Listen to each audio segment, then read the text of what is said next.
Yeah. As last year's president, I'll call the meeting to order. We've been in an executive session since 6 o'clock discussing personnel matters.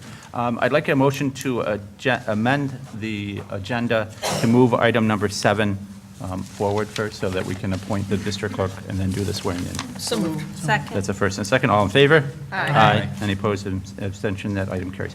Okay. It is recommended that the Board of Education approve the following appointment of officers, items 1 through 6. So moved. Second. First and second. Any discussion? All in favor? Aye. Any opposed? Any abstention? That item carries. Okay. We will now move back to item number, well, why don't we start with, back to the front page. All right. See, D, we'll start with the Pledge of Allegiance.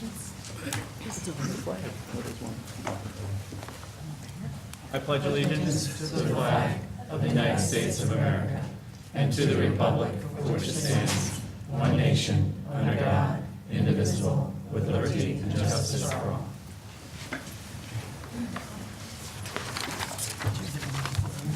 Introductions? Christine Beck. Jonathan Fishbein. Joanne Cunningham. Dave Hurst. Jody Monroe. Matt Downey. Charmaine Widgesinger. Lynn Lenhart. Michael Cooper. And Judy Kehoe. Okay. The next item on the agenda is the oath of office of the district clerk. Will be administered by Judy Kehoe to Ms. Brittany Barrett. Would you repeat after me? I do solemnly swear that I will support the Constitution of the United States of America and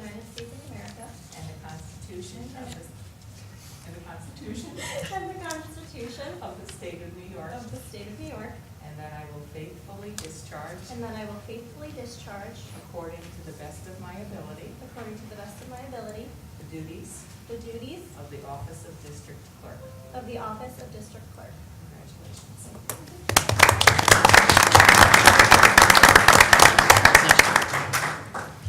The next item on the agenda is the oath of office of our newly elected board member, Jonathan Fishbein. Repeat after me, Jonathan.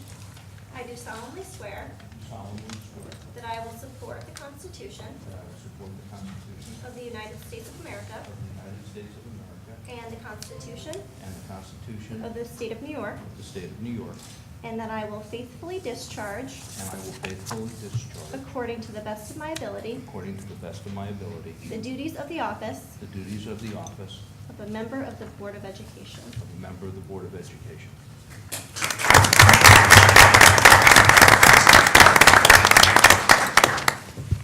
Officially, Jonathan, welcome to the board. Thank you. Mike has to do the same. Swear. Oh, He was okay. reelected. Yep. And Mike Cooper, forgot about his term is anew. Mr. Cooper, I'm sorry. Yes. Old news. All right, I do Good thing I remembered solemnly you. swear I do solemnly swear that I will support the Constitution that I will support the Constitution of the United States of America of the United States of America and the Constitution and the Constitution of the State of New York, of the State of New York, and that I will faithfully discharge, and that I will faithfully discharge, according to the best of my ability, according to the best of my ability, the duties of the office the duties of the office of a member of the Board of Education. of a member of the Board of Education. Congratulations.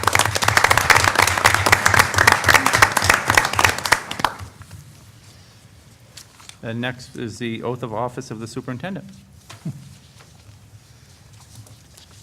Brittany, you're earning your pay tonight. I do solemnly swear I do solemnly swear that I will support the Constitution that I will support the Constitution of the United States of America of the United States of America and the Constitution and the Constitution of the State of New York, of the State of New York, and that I will faithfully discharge, and that I will faithfully discharge, according to the best of my ability, according to the best of my ability, the duties of the office the duties of the office of Superintendent of Schools. of Superintendent of Schools.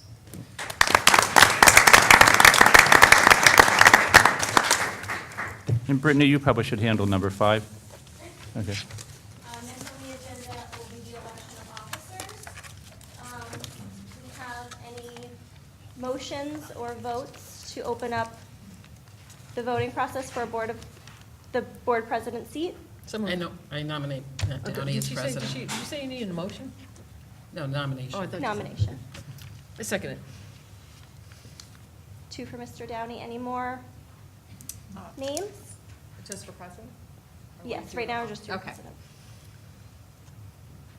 Mr. Downey, do you accept the nomination? I do, I'd be honored to. Thank you. Well, then, at this point, Matt, congratulations. No, you think gotta you vote. vote. You gotta- Can I open for a vote? So moved. Yeah. Or, I don't know, what we're- do you need a vote? Just say all in favor. Just ask for the vote. All in favor? Aye. Any opposed, any abstentions? That carries. Congrats, Matt. Thank you, thank you. Yes, you did get a motion. Didn't get a second. I don't know what to say. Yes, first and second. All right. Yeah. I believe, does everybody agree that we duly did that right, properly? According to Robert's Rules of Yes. Order? Okay, I just want to make sure. Yeah. We motioned. The we oath. Oh, don't I have to do take the oath. Okay. I was just worried about this part. I do solemnly swear I do solemnly swear that I will support the Constitution that I will support the Constitution of the United States of America of the United States of America and the Constitution and the Constitution of the State of New York, of the State of New York, and that I will faithfully discharge, and I will faithfully discharge, according to the best of my ability, according to the best of my ability, the duties of the office the duties of the office of President of the Board of Education. of President of the Board of Education. Congratulations.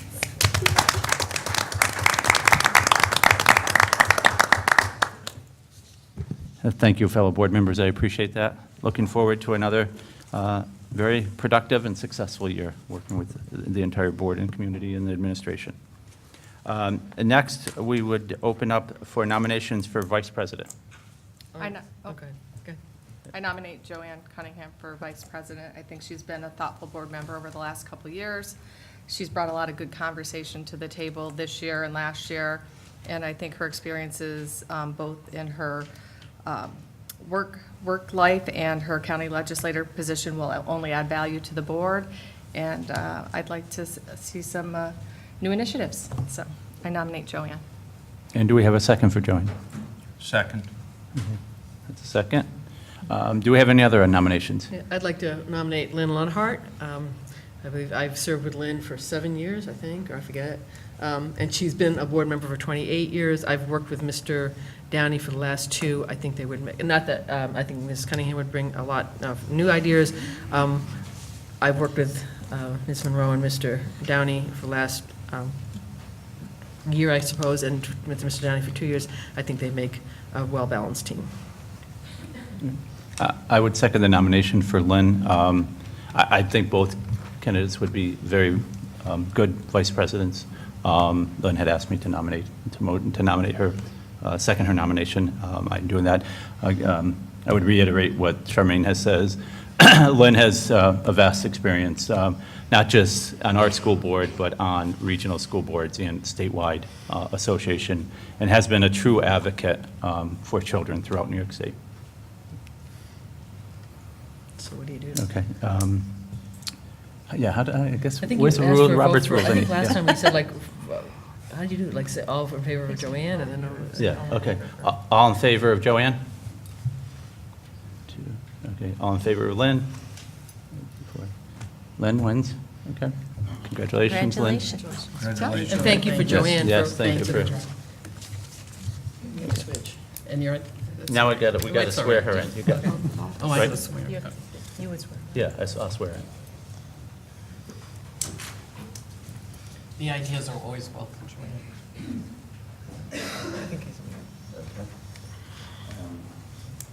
I do solemnly swear I do solemnly swear that I will support the Constitution of the United States of America that I will support the Constitution of the United States of America and the Constitution of the State of New York, and the Constitution of the State of New York, and that I will faithfully discharge, and that I will faithfully discharge, according to the best of my ability, according to the best of my abilities, the duties of the office of Vice President of the Board of Education. the duties of the office of Vice President of the Board of Education.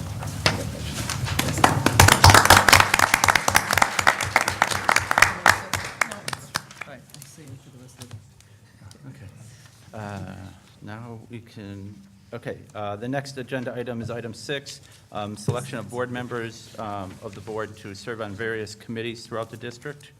I don't know if anyone has any, we'll start with audit committee. Who would like to serve on the audit committee? We can't have any more than 4 board members, any more than 3, because 4 would give us a quorum at a meeting, so up to 3 board members per committee. We would prefer 3, well, for the audit committee especially, we need 3. I'll stay on. Okay, Lynn? I'll do the audit Okay, committee. do audit, I guess I'll do it and too. you'll do it again? Everybody's just dying to So go thrilled do to the audit do the committee, yeah? Okay, It's next is, it's always helpful to have people with certain strengths. I mean, Right, yeah. I'm a policy writer, so yeah, I mean, I would have volunteered, but I think you can't. by ex officio, I don't know, so. BCTA Process Committee, I'd be willing to do that.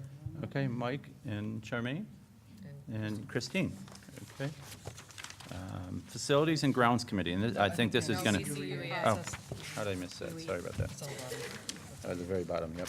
The BCUEA Process Committee, Those should be the other three people. okay. Yeah, I'm okay with that. Joanne and Lynn and Jonathan. Okay, Facilities and Grounds Committee, and this one, I would imagine, with the upcoming potential bond, will be busy this year. Here's what I will ask of the board. I've been on the Facilities and Grounds Committees for years. I had been on the Policy Committee for years. Is there any thought I could do either one of them? Yeah, whoever Who's wants to interested do in 'em. Facilities and Grounds? One, two. Joanne. Do you Ann? want to do policy again? Or I'd no? like to do policy, but I can also be on facilities if need be. Well, right now, we just have Joanne, so we Yeah, might. I haven't been on this committee, I've been on Okay, policy. I'll do it with So there you go. the three of Joanne, us Charmaine, again. and- Okay. I sworn you were on it last year. Who's doing it, though? Joanne, Charmaine, and Mike, Mike. you, Okay. and Joanne. Mike, Charmaine, and Joanne, for Buildings and Grounds, Facilities that's great. and Grounds. Health Insurance Committee? Joanne. Oh, I'll Can be do on it, that one, yeah. Okay, we need someone other than Joanne. I'm doing Do I policy. designate someone? No. You have to, I mean, because we Yeah. all serve on multiple Right, committees, yeah, it's, yeah. you know, so. Yeah. Lynn? I'll be on. Okay. Jonathan? Okay, Jonathan. Next is the Policy Committee. Mike? To continue serving And on that. that, okay. Myself. Christine? Do you want to do policy? No. Policy? He'll do policy. Policy, and one more? It's good Charmaine? experience. Well, I'm going to do evaluation, so I don't know. Oh, Who else? okay. That's three. Who's, oh, who was the Mike- third? Mike, Christine, and Jonathan. Jonathan. Oh, Myself Christine, and Mike. okay, I didn't realize you, Christine. Okay, and next is Superintendent Evaluation Committee? I think we should Charmaine? continue, the three of us, The because, three of- can you do that? Joanne? The Sure, I can evaluation? do Yep, that. Yeah. okay. Because we'll finish Great. that up, that we've been on a committee for Right. at least a year together.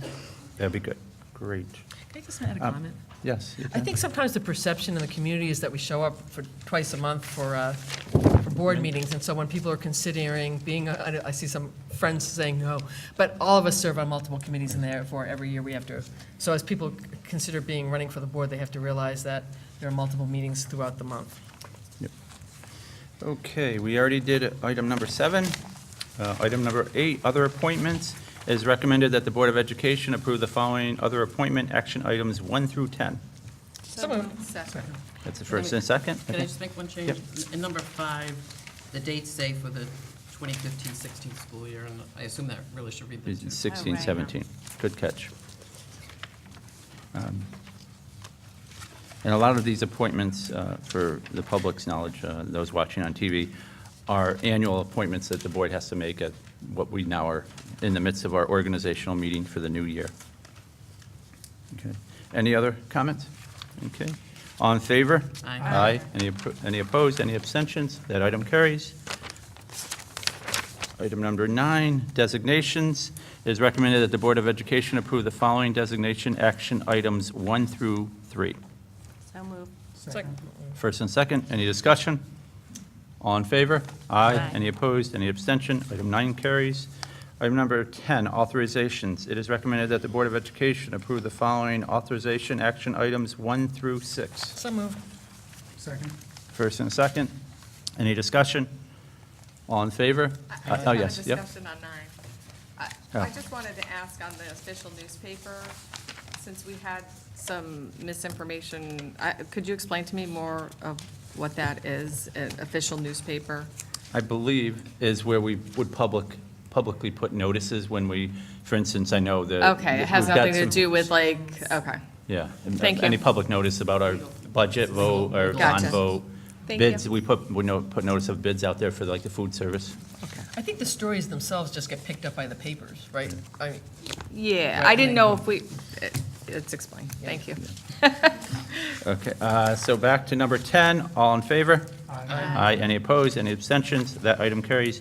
Bonding of personnel, it is recommended that the Board of Education approve the following appointment of bonding of personnel action items 1 through 3. Second. That's a first and second. Any discussion? All in favor? Aye. Any opposed? Any abstention? That item carries. And then item number 12, other items. It is recommended that the Board of Education approve the following policy action items 1 through 3. So moved. Second. That's a first and second. Any discussion? All in favor? Aye. Any opposed? Any abstention? That carries. Okay. Item number 13, approval of the minutes of the January 15, 2016 regular board meeting. It is recommended that the Board of Education approve the minutes from the June 15, 2016 regular board meeting. So moved. Second. First and second. Any discussion? All in favor? Aye. Any opposed? Any abstention? That item carries. Next item on the agenda is our superintendent's report. Ms. Monroe? Thank you, Mr. Downey. A couple of announcements that happened after our last meeting. The Bethlehem High School Masterminds team won the state championship following the competition held earlier in the month in Lemoyne. The team of Eric Wolfsberg, Jimmy Cody, and Mike Bartlett competed and won the title on June 11th. The team went undefeated, competing against other regional champions, and Wolfsburg was actually named the all-tournament MVP. The team is coached by Mr. O'Reilly. More than 120 high schools competed in the competition. Bethlehem has now won the state championship 4 years in a row, and the school's 6th New York State Mastermind Championship. So congratulations to them. And next, Mr. Keys is here, and we actually have some student athletes who are here being recognized. They came in during their time off to be acknowledged vacation, great way to begin. for their accomplishment. So I'm going to just quickly turn it over to Mr. Keys. Good evening, everyone. As we do at the conclusion of each of our athletic seasons, we invite some especially outstanding efforts by our student athletes, and this spring was no different. This was a wonderful year for Bethlehem Athletics overall, but we are here tonight to honor a few very special athletes. When you hear your name, please come on up. Boys tennis, David Calmer and Connor Brandon both qualified for the NISFA State Championships. The boys finished semifinals, and David actually was the Sportsmanship Award winner for the state tournament. So congratulations, guys. And I'm assuming that happened before the injury. And the boys are coached by Steve Smith.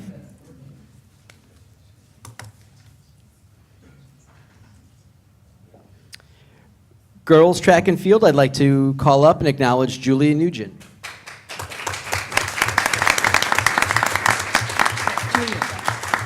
Just a sweep.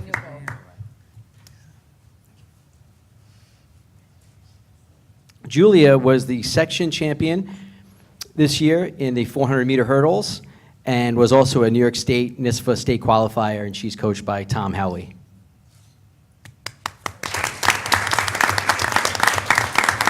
From our boys track and field, I'd like to call up Malik Diamande. Malik was the section champion in the 100-meter and was a NISFA state qualifier in the 400-meter as well as the high jump. Qualified in 3 events. I'd like to call up Jake Davis. Jake was the section champion and the NISFA state qualifier in the discus.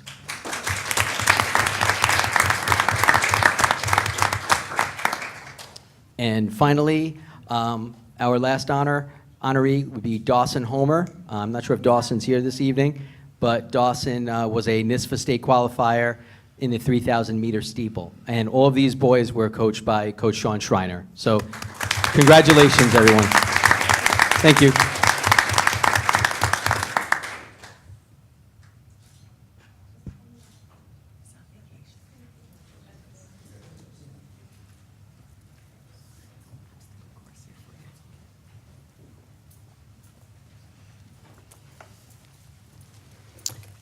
Thank you, Mr. Keys, and congratulations again to all of our student athletes. Finally, I just wanted to let the board know I did meet with a few parents from the Healthy Kids Committee a couple weeks ago, I guess now, who want the board to reconsider to having some type of a committee for the start school later for the high school. So I bring that to you, as I said that I would, for some discussions among the board. And that's my superintendent's report. Great, thank you, Jody. I guess we'll start the board report by having a discussion about an earlier start time for the high school.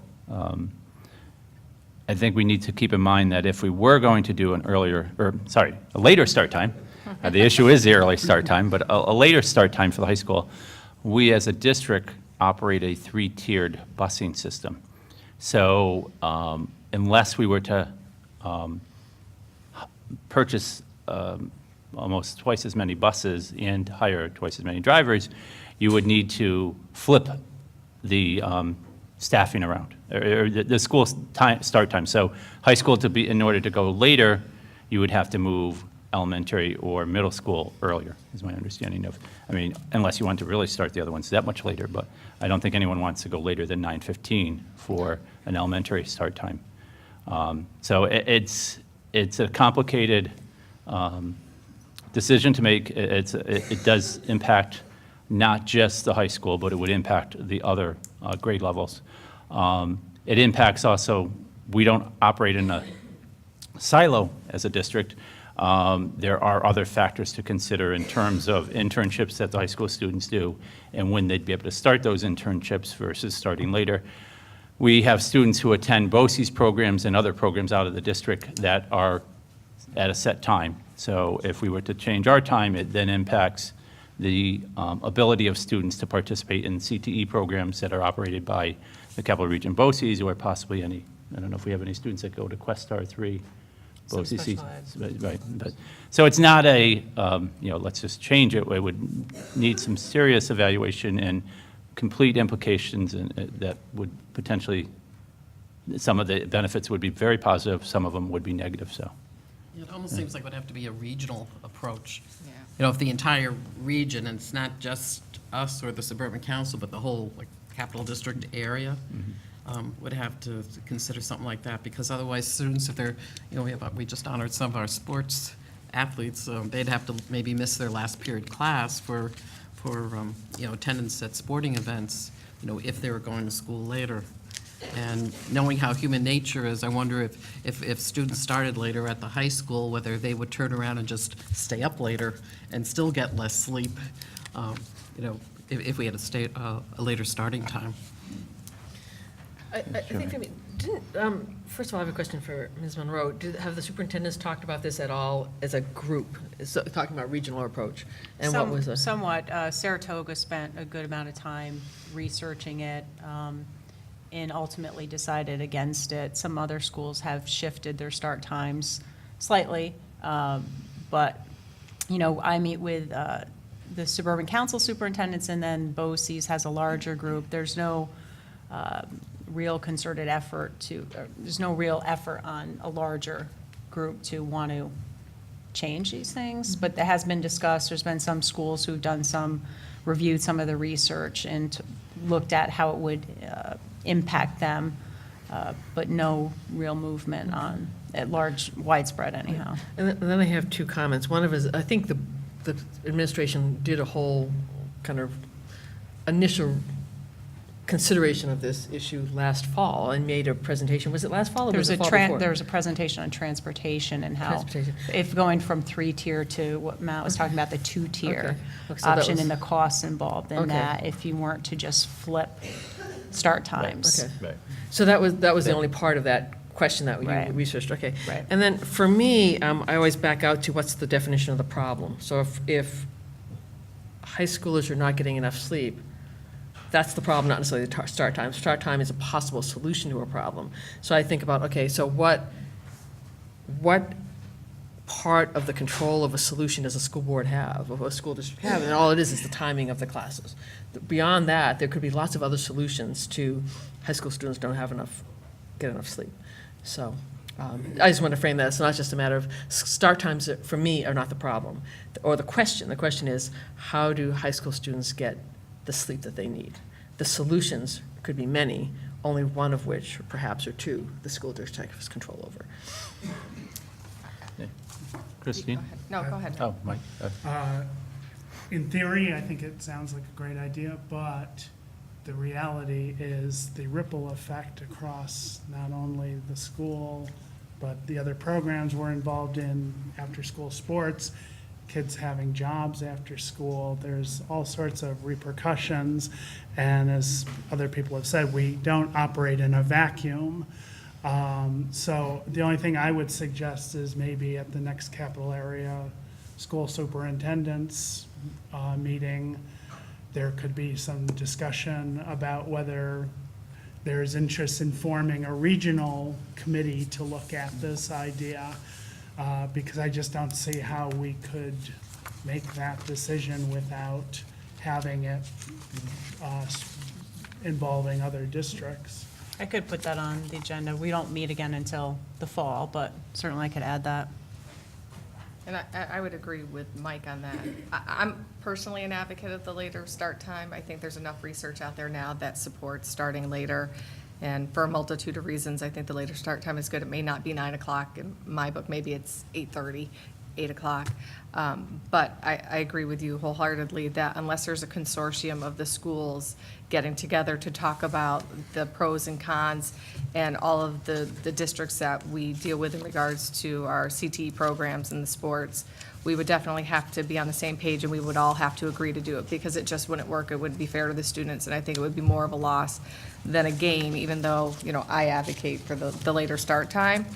But again, if Ms. Monroe is going to talk to the other districts in the fall, it would definitely have to be on a consortium level to talk about whether or not it's feasible or not. I don't think as a board we could individually decide that without participation from other area schools. Yes, Joanne? I'm kind of where Mike is, where I wouldn't mind seeing sort of a regional group evaluate it. I have read some of the articles that I think have been linked to on some of the Healthy Kids or whatever Facebook pages, and there is some good data, and I think some of the medical professional associations have weighed in that, yes, the teenage brain actually does work better a little later. We've definitely seen, I'm sure, parents of teenagers where they go to bed late, they sleep late, they seem to have a clock all of their own. I kind of remember that when I was a teenager. But it just seems like this is a hard decision to just say, oh yeah, Bethlehem should do this, when we're not thinking through the many ripple effects. And I also would want to know, and maybe community members could kind of give us guidance, the elementary age kids would then be the early birds. So what ripple effects, would there happen with respect to the elementary kids? Is there, babysitters that now are, not there to get the kids off the bus? Or, I know everything kind of flips, but I do think there's a lot of ripple effects. But I like the idea of some sort of regional discussion, because what's the point of us having a discussion when nobody else is really considering it? And I think parents would be concerned, when you mentioned, Joanne, about if elementary were earlier, if elementary children were standing at bus stops at 7 o'clock in the morning, in the wintertime, it's still dark. I think there would be some safety issues there, too, we'd have to consider. But they could have the opportunity to stand with them, because now they're not at work versus being home. The ability to do that is there. It's just, there's pros and cons to either side, I think. Okay. So I guess So, we've charged you with approaching the Superintendents. district superintendents group and ask them if they would entertain formulating a committee of representatives of, looking to see about having a later high school start time, Okay, and how we would be able to achieve that. okay. Other board stuff. Well, since we last met, we have had a lot of ceremonies here within the district. I know there were a lot of moving up ceremonies at the elementary level. I did not have the pleasure of attending any of those. However, I did attend the 8th grade moving up ceremony here at the high school. And it was a nice, cool day. Thank God for the students in the audience and whatnot. So, and then we were able to also attend and go to the high school graduation. I thought there were 3 phenomenal student speakers there who, really were able to express themselves and spoke very, very polished, I thought, for being seniors in high school. So congratulations to everybody who has advanced this year and moved on, and to the class of 2016. We wish them well, and please come back and visit us. Anyone else want to add anything? I would Yeah, say, sure. I was able to go to one moving up ceremony at the elementary level at Ellesmere. It was, that's all, my kids' home school. It was lovely to compare that with a middle school moving up ceremony and then the high school. So although, as Kate Kloss mentioned to me, board members don't oftentimes come to these, it's not a necessity per se, but it was a nice context-setting thing to say that as the elementary schools move up, it's just a totally different experience, so it's fun if people can do it next year. And also I can mention that we usually have 4 more speakers up here than we do, I think there's usually 2 up there and 2 in the front. So being hearing impaired myself, usually there's 2 on the stand and there's 2 right in front. If someone addresses the board or our fellow board members, if you can speak directly into the mics, that would be very helpful, because I think we're missing a couple of speakers. Thank you. Years ago, we didn't even have moving up ceremonies, and I remember trying to, when I was PTA president at Slingerland's, pushing for some sort of ceremony, and never quite got to that. We recognized them. I think I ordered pencils that said something, I don't know, just to have something to give them.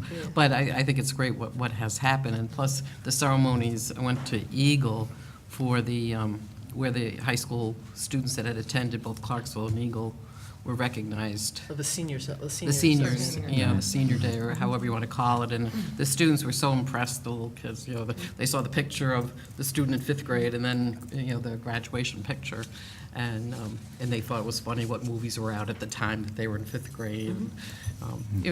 But it was really nice. I think it was good for both to see the younger ones, and for the younger ones to see the seniors. And I know Ellesmere does that. I'm not sure if any of the other schools do that, but I think that's great. It is good. Yes, Christine? I did go to the 8th grade breakfast on Wednesday, the day before the moving up ceremony. They had an 8th grade breakfast. And I think it's such a nice event. I didn't remember it for my oldest son, but they said it was there. I just guess didn't know that we did that. But it's a really nice way for them to celebrate with their peers, I think, the day before moving up ceremony, where they're saying their goodbyes. Because some people will make different friends in high school. So I just think it was a really nice event, and there was a good turnout from parents coming to help and assist with the PTO organized event. So I didn't even know we had it.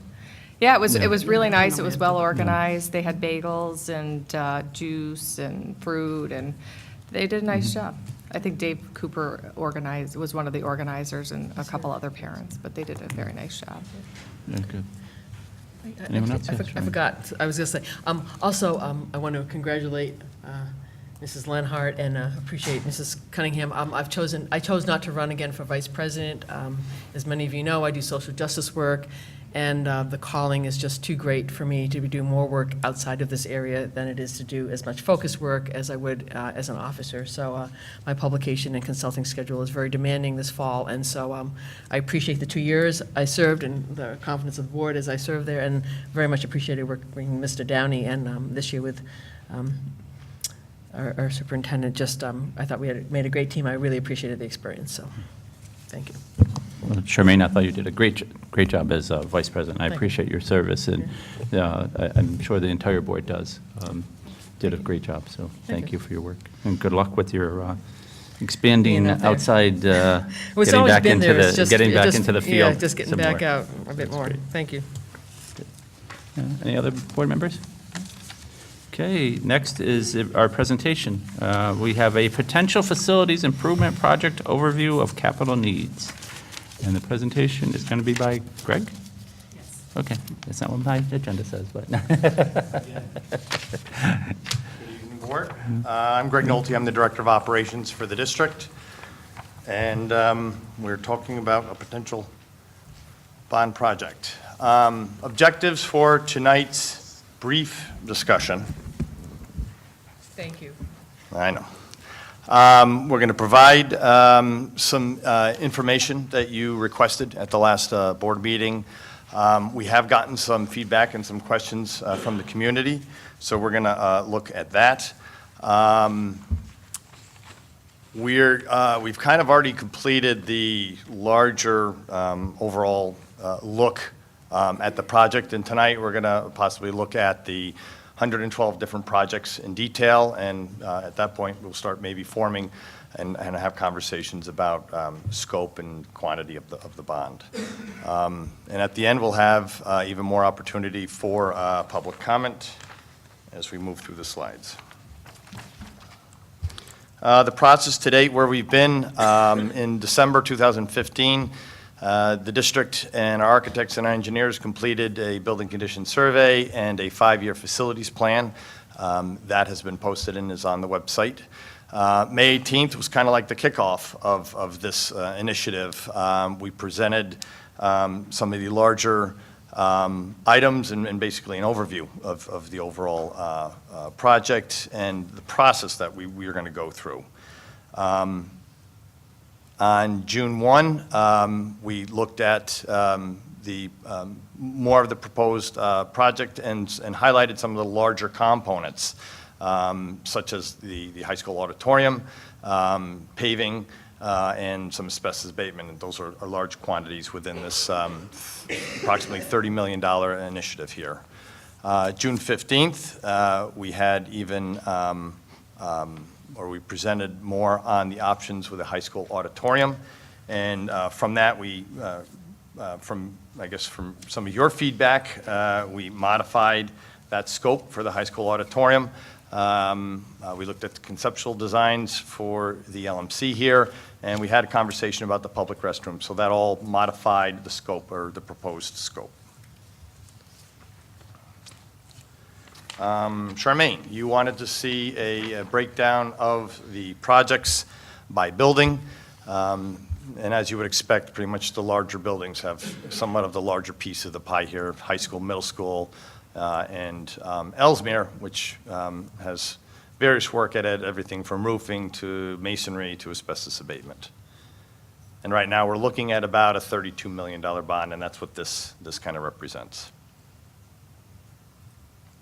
I also added a slide about the breakdown by project type, basically the 5 project types.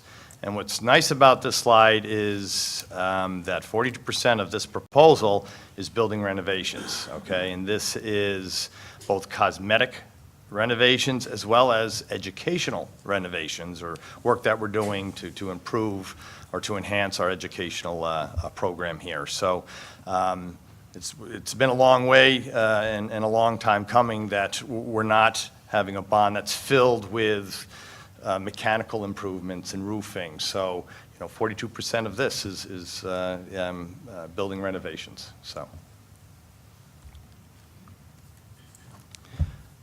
where can you go? Joellen put a nice little link on our website that'll take you to other parts of our website, and basically you could see there the 5-year facilities plan, which is very long and involved. There's the present list of all the facilities and the projects that we're talking about. You can also link the previous board meetings, and there seems to have been many of them that we've started talking about this. Links to media coverage. We've had Times Union and Spotlight have helped cover these discussions so far. And as well, on that site, there's an ability to submit comments and additional questions. And stop me if I'm going too fast, and I never seem to go too fast, so. Okay, the last meeting, we had some preliminary discussions and direction, and we added 3 of the bottom highlighted scopes to the high school auditorium. We're widening the proscenium, or the opening to the stage. We're increasing the loft, and as well, we have an extension to the stage. And with all that added, the high school project went up to about $7.8 million. And again, I see you have a note at the bottom that, because I know I asked about this before, about potentially building a brand-new facility versus renovating, and the issue is that since we already have an auditorium, the state would not pay for us to build a brand-new auditorium. Correct. We would So get it would not be aidable, it would be minimal- fully on the backs of the community. Correct, minimal aid on that. Can I say, even if we demolition the entire existing one, it would be considered, it would not be aidable if we I'm not suggesting we do that, but if you build a new one, We're gonna obviously, spend money to I would demolish. imagine it'd be the same place, but I mean, Probably are demoing if you gutted it, would it Well, be gutting is considered? different than demoing. You know, state's going to look at, we put a new roof Okay. on it not that long ago. Okay. They're going to look at some of the other improvements, Okay. minor improvements that we've done over a Right. period of time there. I think at that point, it would still be considered new construction, okay? And at that point, things would not be aidable, and it would fall on 100% on the taxpayers. Thank you. The question I have with the cost of this project, have we talked with all of the stakeholders that utilize it, the music teachers, the theater department, to ensure that they've had, input on all of the items that are listed in there? That's how the additional items actually were brought up for discussion, where those were things that they identified as needs in the auditorium. Was it Mr. Norman and the music? And theater. Okay. Mr. Euro was involved, Mr. Dashu. And Mr. Norman has apprised the BMA as well. Obviously, they're not experts because they're not necessarily using the facility, but the people who are using it indicated those additional needs.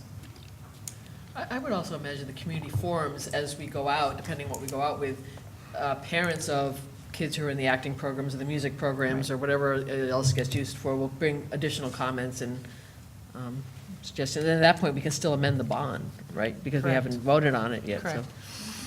Was there input from other staff members? I mean, I was disturbed when you said, Greg, about 42% was for the instructional program, but it's all really indirectly related, whether it was sports or facilities, the auditorium, for the performing arts and whatever, but or in the media centers, the libraries, the media centers, but is anything being done in classrooms? Do we have up-to-date equipment in the science classrooms? I mean, do we have all 21st century classrooms in the district now, K-12? Because we really should If we before we did that worry way, about. this bond would be a lot bigger than 30 million. Well- If we had all of our classrooms.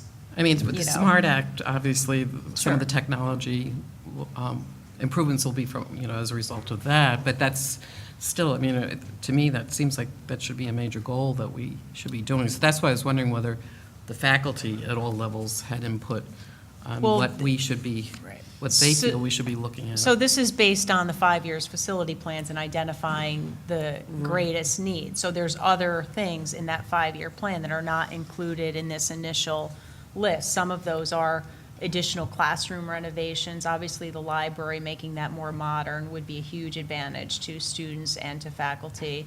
There are some other classrooms. I think D122, Greg, is one of the items that's the larger, used to be theater, it's not used for theater much anymore, but for renovating that, which could be a large instructional space. In regards to other minor classroom renovations, O&M have been able to do a lot of those with Sal's help in the area of technology. So would it be nice to have a little more, getting rid of maybe the desk and tables and things?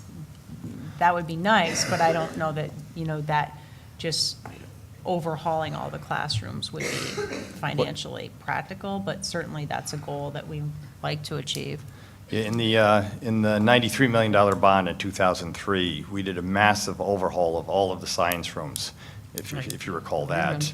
And so we have all state-of-the-art, code-compliant, safe classrooms at all different levels. And I know throughout the years, Sal and Sal can speak to the IT level, but we've been keeping well up to date from a technology standpoint. But part of that, the art rooms were done extensively back with that $93 million bond. We've recently done STEM. We are with the energy performance that is starting as of this past Tuesday. We're doing a lot of lighting work and stuff like that, but I don't know what more. I mean, a lot of the classrooms are beautiful and not that old, okay? And don't we have the technology grant? We have the smart schools that we haven't tapped into yet, and Yeah. also our last bond, there was a significant amount of money allocated for technology improvements for our wireless infrastructure, boosting our capacity, our network capacity. So I think we're in very good shape in a lot of ways, more so than probably other districts are. Well, I just think it's important that we, remember our main purpose. Obviously, the facilities are important.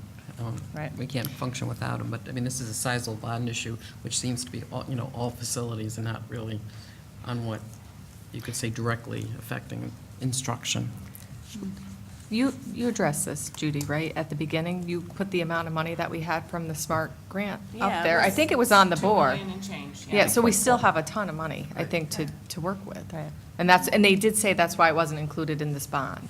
Correct. Right, those are the Right. technology aspects, but So do you have a particular concern, or you just want to ensure? well, I just want to make sure the that classrooms are everyone up had to- input, not Okay. just in okay. these specific areas, not just in sports or performing arts or, well, I guess it's working in the library media center, I think, too. So, those faculty members would have been given the opportunity for input, but I don't even think all they the were. elementary, middle school, and high school, I would hope that the staff had some. So I think when you look at this list of 112 items, again, it was created based upon needs and things that have been expressed over the years. And I think that you'll see, we touch upon just about every subject and scope within our schools.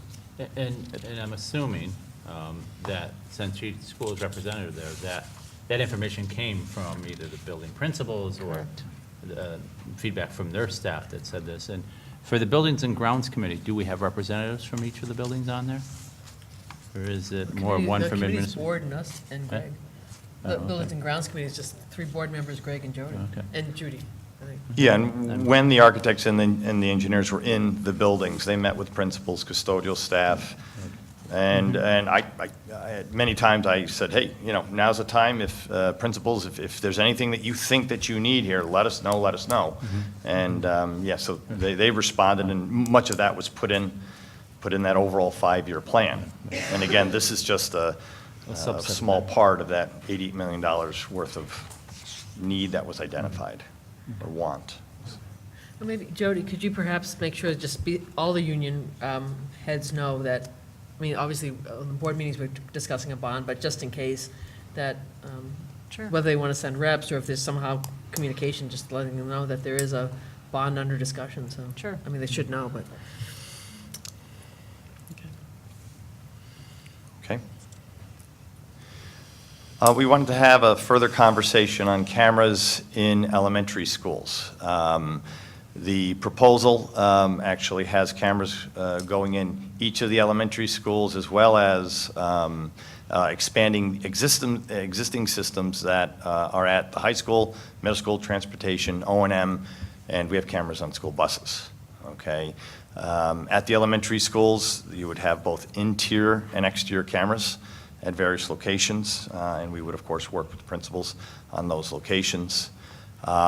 Basically, you're looking at about 5 exterior cameras and 15 to 20, depending upon the size of the school, inside. And total within this bond was about $561,000 for these cameras at the 5 elementary schools. Can I ask you a question? There are cameras in every school bus, are there? To my understanding, no. Okay, because that's, because it said. Majority I of the think buses.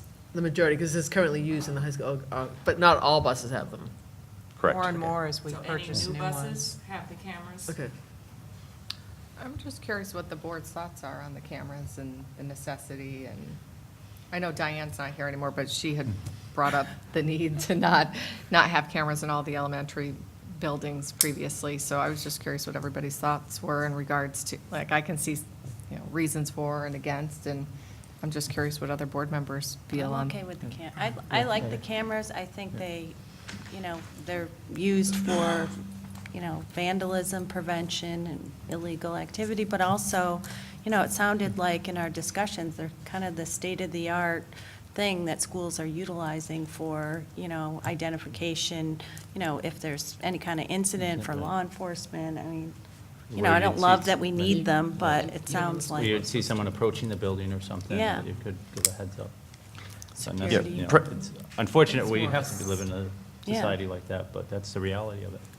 We are making sizable investments through these bonds in our buildings, so the more we can do to protect that investment, I think is all to the good.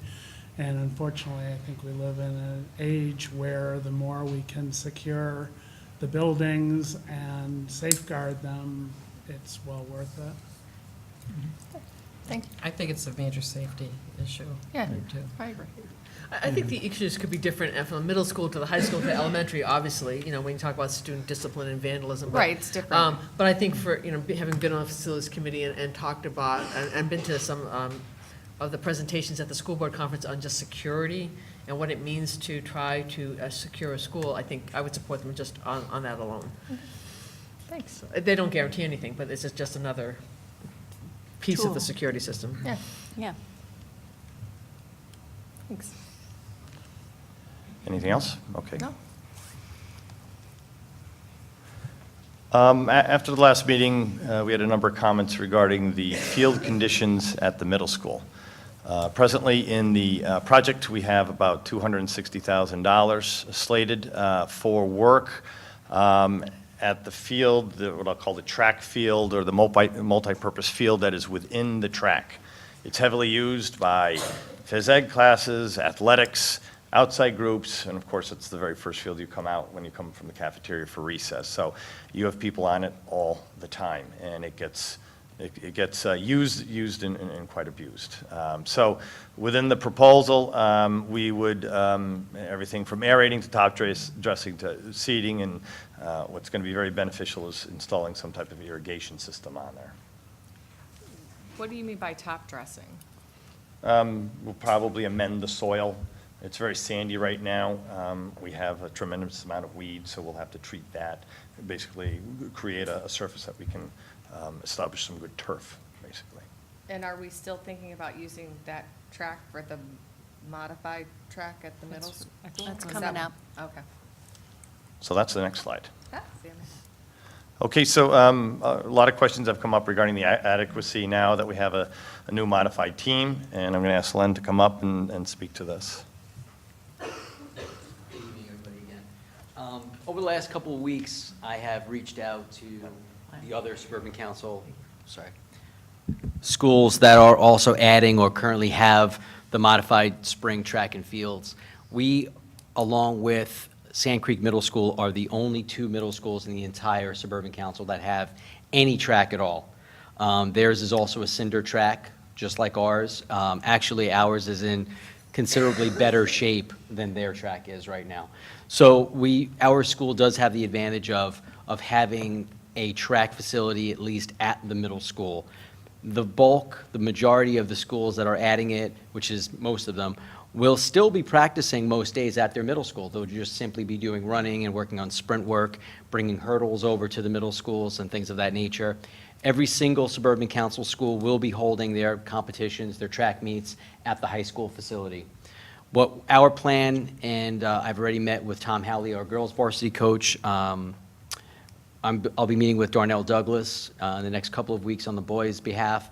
And what we are going to be doing is coordinating appropriate times during the course of the weeks, during the seasons, when it will be a little less congestion to have middle schoolers come up and use the field events, the triple jump, the shot put area, the discus, the high jump, et cetera.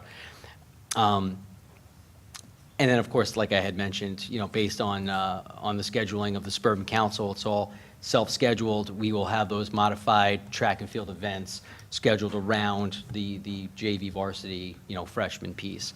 At the end of the day, what we currently have in place is more than adequate. It truly is.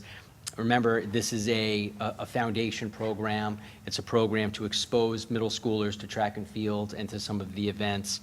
And as always with the middle school and the modified philosophy, it's really an introduction on how to be a student athlete and just give them another experience, another opportunity to take part in another sport in the program. It adds another depth of level, which will certainly continue to have Bethlehem as one of the best male and female programs in the council. So I personally believe, and Greg and I have spoken quite a bit, that we're in pretty good shape to move forward. Yeah, before this high school was built, actually, that was the junior, senior high school, and people, the varsity and JV ran on the cinder track. I mean, I wasn't here then. I wasn't in town then. But I understand Something that's was what. before your time, huh? Yeah, I was born though. I have a question. I'm not sure I know what a paved track is, but the resilient track, I'm not sure what that is, if that means it's what's at the high school. Correct, it's like a rubberized, Okay. all-weather Will there be a surface. mat under there? Because there's a mat under the high school track, correct? It's not a mat, it's basically your support. It's an asphalt, and the mat, basically that cushiony is the top surface. Okay, I could have sworn that, okay. Do you have a preference, what would you recommend? I mean, Well, if money was if we didn't mind about money, then certainly, of course, an all-weather track is the best. But under the circumstances currently right now, I know that there are other priorities, just in the projects. I just know even in my department, there are so many other levels that I feel are more needs right now than upgrading the middle school track. One question that came up last time, I think, was if, let's say you took the existing track and upgraded it to resilient, is it even size appropriate to have the events there? Yeah, so we actually looked at that, and Yeah. yes, we could put in a resilient track. Okay. Question would be, what about all of the field events? Right. And where do they go? Right. All right, and then as well, we would commit ourselves to, replace that surface every 7 or so Right. years, okay, so. can I ask you, I think at the last meeting, I didn't think there were jump pits at the high school. My daughter told me are there jump pits by the shed? So, she just says there's jump pits there. It's the other one. Yeah, I think it's Long near jump. the new gym. There's a jump pit there. Okay. Quite honestly, the biggest need we have at the middle school athletic facility is just the lack of fields. So when you consider long-term, if we were to ever really delve down the road of a all-weather surface and make it a true track and field facility, adding high jumps and discus and et cetera, as you know, being a track person, you're talking about a considerable amount of real estate needed. And as it is now, each season, the fall and the spring outdoor seasons, we need to bring a middle school program up to the high school. In the fall, we bring one of our modified soccer teams up. In the spring, we have to bring our modified girls lacrosse team up to practice daily. So field space really is our number one priority, and that would just take away an additional amount of which we really don't have to give. And just one other question, what's the distance on that track? Do you know? It's not a 400-meter track, but what do you know? I don't what it is? believe so. I think it's a little Okay. shorter. I don't think that's a regulation track. So It's even if we 400 wanted to, we couldn't have meets. Okay. Even just simply running. You, Yeah. right, you'd So have to even if it was expand the paved, track it in wouldn't order. be eligible for meets. Correct. You'd have to expand it. So can I just ask, we had just a couple of comments through the website, and they both were focused, I think it was only 2 or 3 comments. They were focused on the middle school fields and sports facilities. So this and the prior slide kind of get at those issues that were raised. There you go. Yeah. Oh, okay. this Some of the is- other questions that were raised, the tennis courts were actually done, resurfaced with the Okay. 2013 bond. Basketballs, there's 2 courts in the back that were not touched. They are paved. They do have kind of grass growing up in various spots and cracks. They are not used for phys ed. They're not used for athletics. I know at recess, sometimes you have kids playing out there, and some community groups on the weekends playing there, but basically nothing has been done to the basketball courts, okay? Another question came up about an electronic scoreboard, maybe on the main field. Could that be a good idea? And I think, Len, you want to just speak to that? We have basically two teams that play on that field game-wise, that inner track field, which would be our modified football program and our modified boys lacrosse program. But we have so many fields where our varsity teams play currently, which would always be our priority in trying to get scoreboards, that do not have them. Softball, baseball, our girls and boys lacrosse and soccer that play predominantly in that fenced-in field number 2. To me, again, that would be more of a priority in a permanent electronic scoreboard. I guess just my concern is still on the middle school track.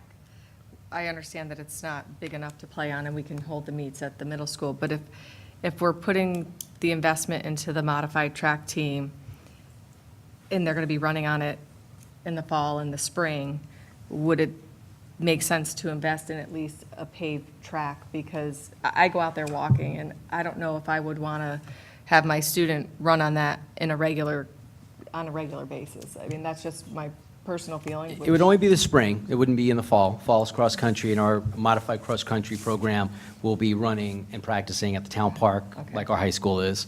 So they're going to have the exact same course that our high schoolers will be using.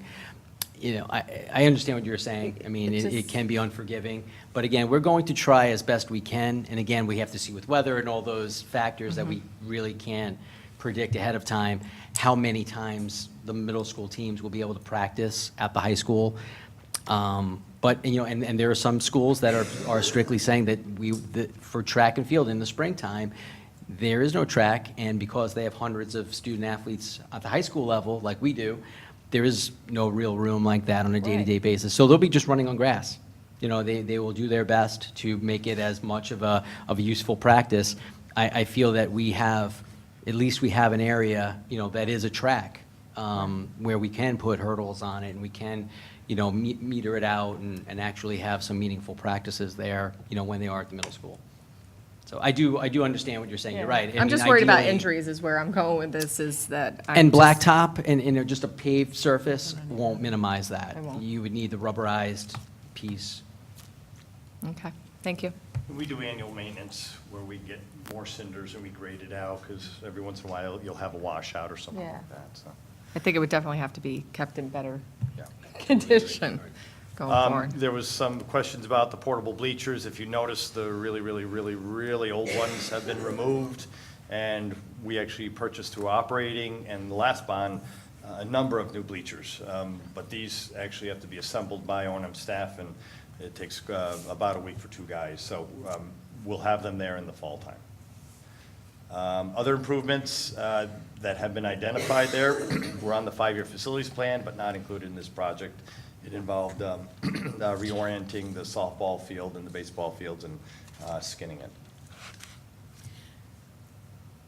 Can I say something about that electronic scoreboard? Because I walk on the high school track a lot, so I get an up-close view of the electronic. And to be honest with you, it is, in the daylight, it is kind of old. It's all rusted. I don't know if you've seen it. It's rusted, the stanchions and all the rest. And I think it has a sign on it saying it's a joint donation between the district and one of the classes of Bethlehem High School. So I think it works. I've seen it lit up, but it is kind of aesthetically pretty beat up. I don't know what they cost or whatever, or if it's a priority, but I have to admit, if you ever walk by during the day, it's. Well, I think it's is it the I-beams that are all rusty and not the scoreboard and itself? there's like wires hanging off of it and all the rest. Right. It's just kind of. We could take a look at it, and Yeah, again, you know, we can make it prettier. We talked about. Maybe painting it at least or Yeah, something. painting in you know, some type of landscaping bed underneath it with some Hide the mums rust. or something nice. Yeah. Just before you leave the middle school, I do support some of the investment in the middle school fields and so forth. It's been a couple of years since I've been back there, but it kind of looks a little shoddy, and at least a few years ago it did. So I know we're mindful of budget, and, you know, I don't think we need to do everything, but I like the, some of the reseeding kind of work on the fields, because I think it would just look better. It kind of looks kind of atrophied back there, at least it did a few years ago. Yeah, and last bond, again, we improved the tennis courts. We cut back the woods because Okay. the trees were growing over the tennis courts, and we've cleaned up the fencing on either side. Every year, we seed, and we try to improve, but the growing season is extremely short for us, because Right. sports starts, well, at least at the middle school, August 15th, and then, Right. you know, kids are on it, so. And the other thing is, I can't imagine that, you know, if we put investment back there, even with a new track, if it's paved or whatever, I mean, the gym classes are going to benefit from that also. It's not going to be just sports team, the community's going to use it. I mean, I'd like to see us do some of that. I just have one last question about the track. Len, from what you were saying, what I heard you saying is the modified program really is an introduction to the sport. So in terms of intensive training, between the blacktop and the resilient track, it sounds like for the modified program, kids aren't going to be pushed to their max to Correct. go as fast as they possibly can. And for those middle school athletes who are at that level, they will be up at the high school level anyway. Is that correct? Absolutely, Okay. correct. This would be on paper, and I'll kind of expand on that, a modified 9 program. We still have the freshman level of track and field along with the junior varsity, which all is encompassed in that one piece. For those 7th and 8th graders that have been identified, have been recommended by varsity head coach, we go through that APP, formerly known as selective classification process. And we still have that as a tool for those athletes at that age who can, run at that intensity level and have that ability. But as you hit it on the head, Charmaine, it's a developmental, introductory, modified, course. We don't expect a school district of our size and our level, we do not expect very many, if any, 9th graders on that team.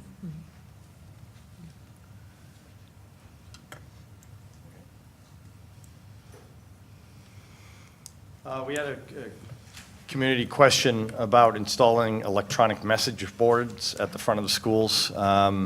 We did talk to the town, and basically zoning rules basically indicate that although we're not required to conform, but we've respected the town's ordinances, basically, and they do not require those message boards.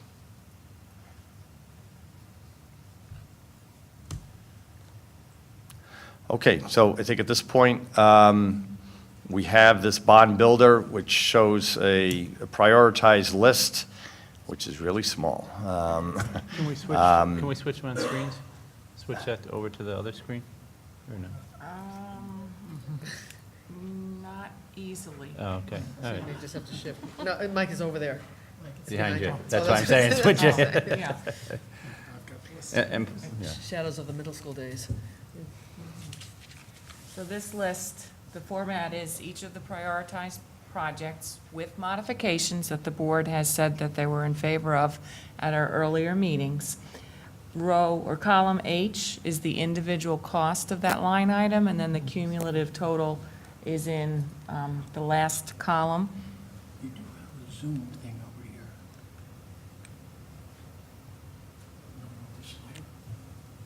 Oh, down here? And if you go plus, yeah, and then you go big and small, you can use your thing to zoom in. So give that a try. Absolutely. Okay, a little bit. Then you should slides. Yep. Okay? Okay, thank you.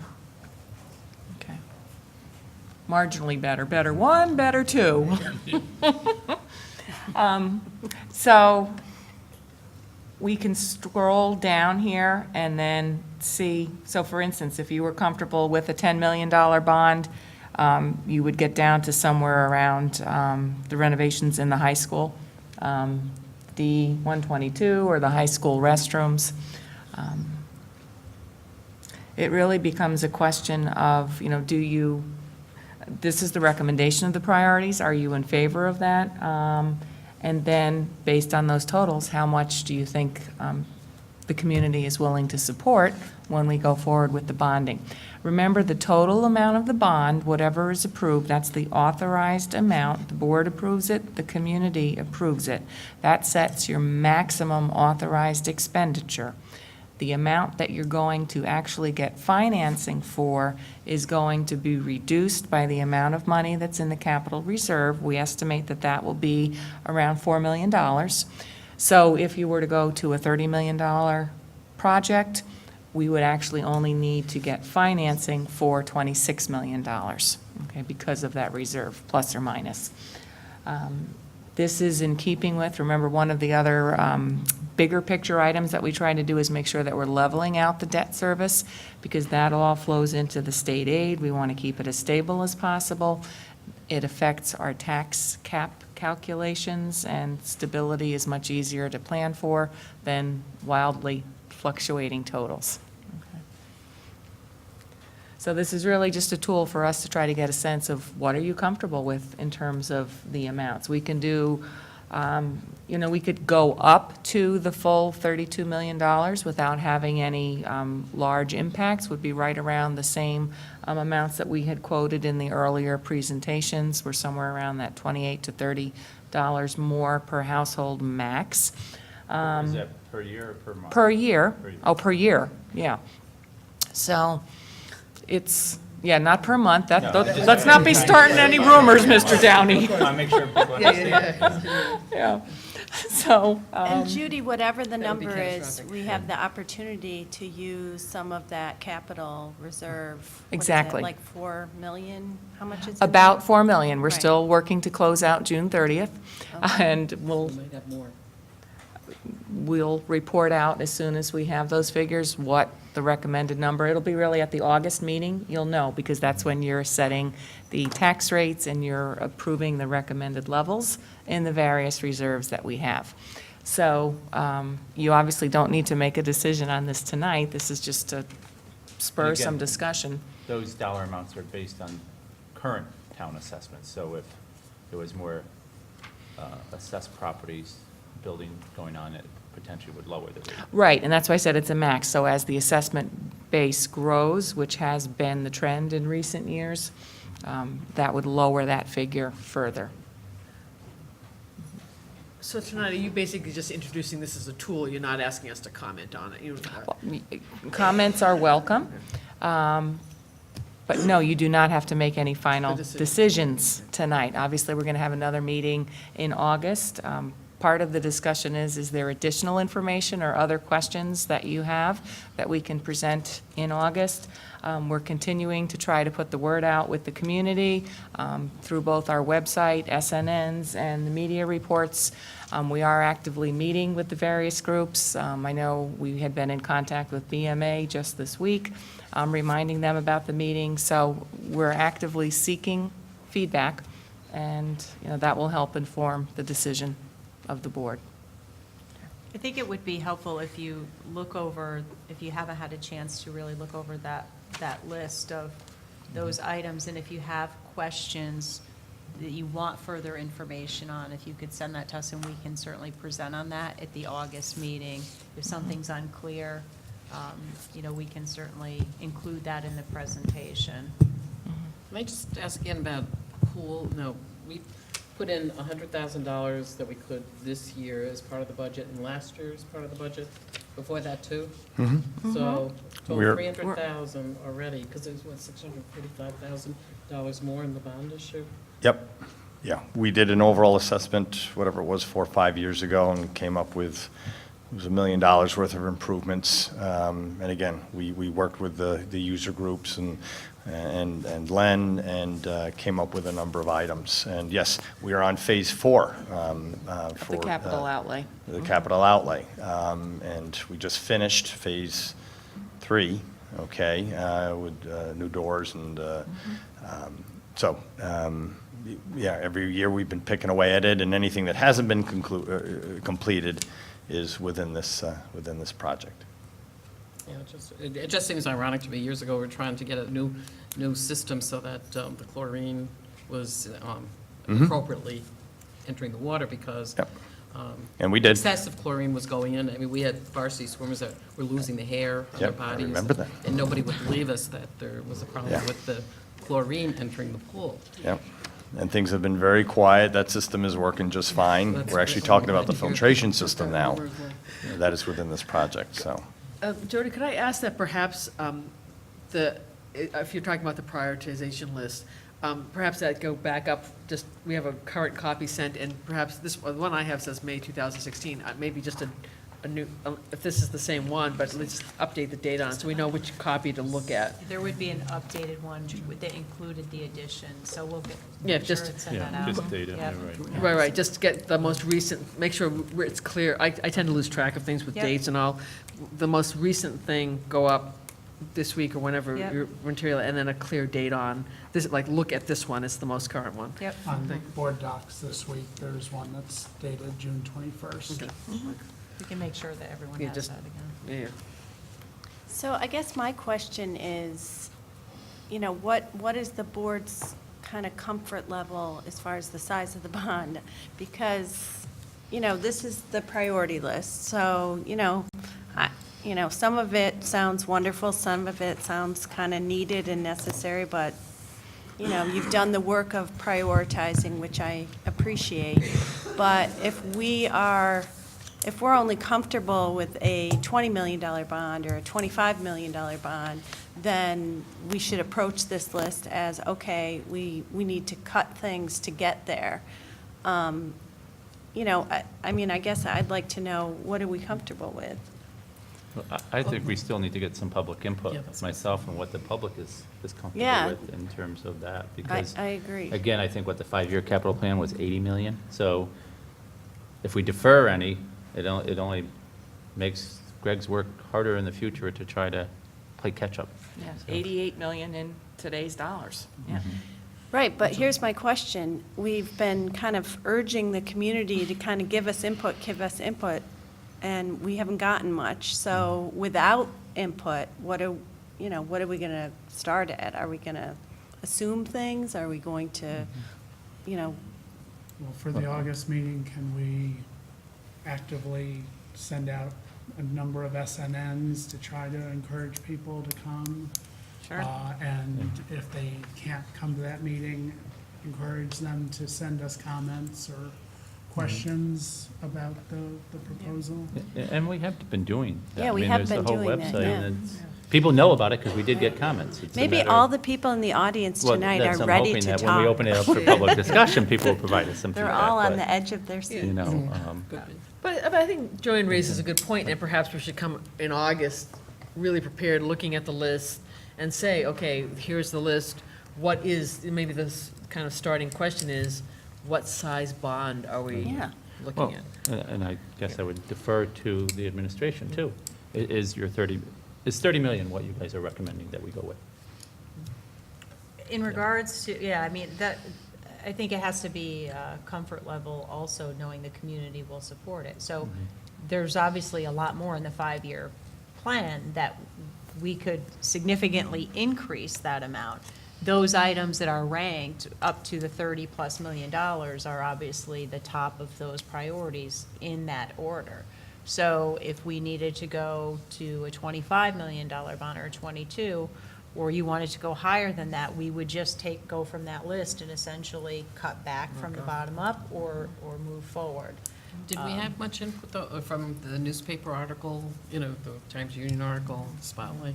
So the Not other everybody thing- gets the Spotlight now, and not everybody Right. is on the school news notifier either, so. We have a lot of people, though, on the school news notifier, and not just families, so we have a lot of community members who get those.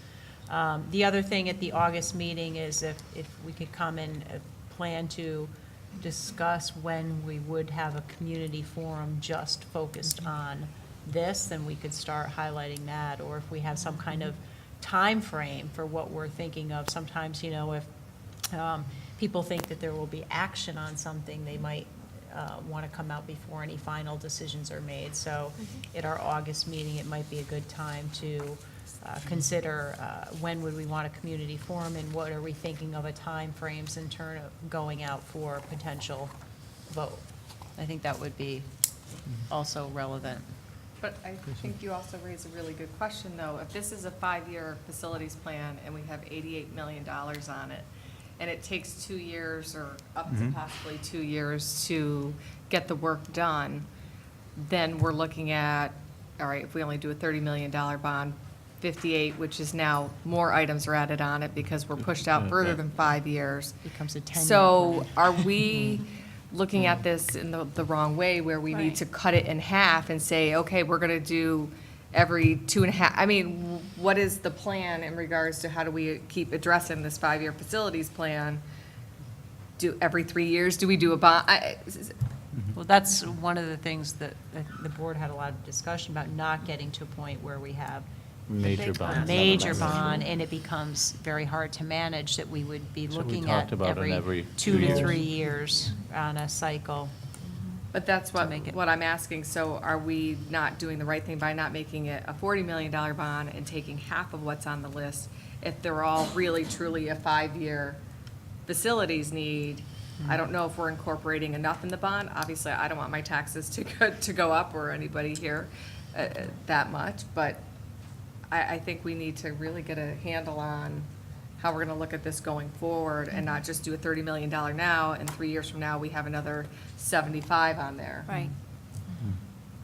And I think I have to give a lot of credit to the O&M department because they're very good at keeping things in reasonably good condition, so they know the tricks. I mean, we've talked about paving, they do patches, but you're trying to find that sweet spot where you're not spending too much money on the ongoing maintenance and repairs, where you just take care of the underlying asset. So I think this $30 to $32 million range makes a very nice impact on this 5-year facilities plan. Remember, it's an estimate. It's like the budget that we put together a year in advance. It's a reasonable spending plan. We're going to make it work. I think this $32 million will go a long way. A number of the items on there were what Elisa Iser, our food service director, had talked about at the last meeting of, we have vintage 1940s kitchen equipment. Please, all I want is, you can see they're relatively small amounts. It's $400,000, $420,000 in improvements at that kitchen. So, in the overall scope of the bond, it's a relatively minor percentage of the total, but that improvement would go a long way in the quality of the operations that they're able to put forth for the kids. So some of the items on the list probably could be extended out past the 5 years. Even though they're on the 5 years, they're gonna be extended out Right. past the 5 Yep. years. Yeah. And we can anticipate that there will always be like 75, probably in current dollars on the waiting list every time we do a Right. bond. And So again, you 30 fix might it, be yeah. the good number to address that. It's a very reasonable number. I think we were all, through our internal discussions, very comfortable with that as a funding level, both in terms of accomplishing really good work that will keep the assets in good condition, and fiscally not being something that would be deemed burdensome. Okay. So that right balance. Yeah. I mean, with all that information, I would say I want to stick around 30 with the 4 million offsetting the 30. Mhm. All right. Okay. Anyone else? Any other comments, discussion? So for the August meeting, if just people could think about, or look at the list, send us, if you have questions, we can share that or present further on that, and then think about a timeframe for a community forum and scope of when we might want to vote, and then we can have a discussion on that. In terms of a vote, how much notice do we have to give the public? Is it like a 60-day? There's a 30 45 day. 45-day? Period, yeah. So you have to publish it. Right. So so say we were thinking of a November vote, you'd really have to publish it by middle of September, if it was early November. Okay. Good to know. Good I think timing. we had a vote once in December, Right. beginning of We did. December. December 3rd. Okay. But again, just so we all have a frame of reference of where we need to be as a board and moving Well, forward. just in to have committee. time for the community forum and Right. gather that information. Right. So- Okay, Okay. thank you. Thanks, Fred. All right, that completes our presentation. At this time, the board would recognize anyone in the audience who would like to address us on an agenda item. Is there anyone who so wishes to? Anyone have any comments on the bond or the other stuff we talked about? Yes, if you can come forward and state your name, please. I want to ask, the Start School Later wasn't like officially on the agenda, so. Well, since we talked about it, I would say it's an agenda item. Yep. If Yeah, you just come up, cut state your this name one. at the microphone, we're being taped for future viewing.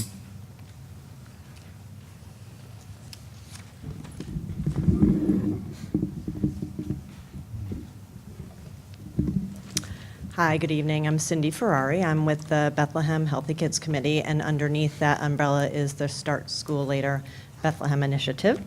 So I do want to thank Jody for squeezing us into her busy schedule the last week of school. And I appreciate that you did what you said you were going to do, which is bring this topic to this meeting. So thank you. And it allowed us a chance to invite some people to express our, interest in this topic.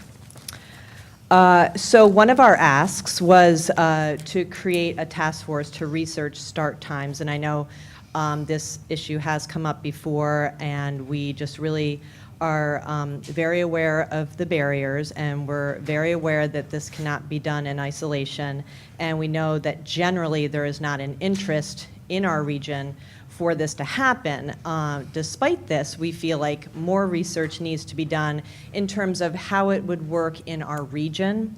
So we know already, and other people will speak to this, that it's recommended by CDC, AMA, and the American Academy of Pediatrics. So there's no question, and I know you all understand that it's good for students' health to get more sleep. In fact, teens need 10 hours of sleep. A lot of us tend to focus on the 7 to 8 hours of sleep. And some people say, well, if they just went to bed at 8 and they woke up at 6, they'd get their 8 hours, and actually that's just not the case, and I'll let someone else speak about that. But so we do recognize that it needs to be a regional discussion. I also want to, we can't do it in isolation. We are working on creating a groundswell, not only within our district, but in neighboring districts, because they need to, if we're going to play sports against them, they need to start the same time we do generally. I just wanted to react to some comments on your thoughtful discussion. We are not looking to start elementary, like do a switcheroo, because that's actually not good for the younger ones, even though they do tend to get up earlier, as we know. So we're not looking for them to wait for the bus in the dark. But I think something can be worked out. We do know that the Board of Ed cares about the health of our students, and therefore, you're going to advocate for them to be well rested, because when they're well rested, they can learn better. Obviously, we as a district are leaders in the Suburban Council, so I'm very excited that someone proposed that Jody speak to the other members of Suburban Council so that this can be a continued discussion, not it's too hard, let's not do it, and then why would Bethlehem do it, because no one's going to join us. So. I do appreciate that in February of 2015, the transportation presentation, it was a good first step.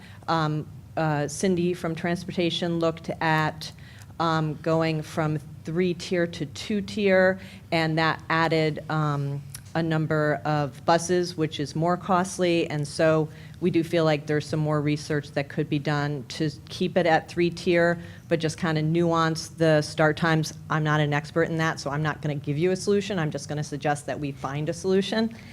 Clearly, $800,000 to increase our busing is a lot, and we're not looking to spend more money. Sometimes positive changes for our health do cost more money, but some schools are finding that that's not the case.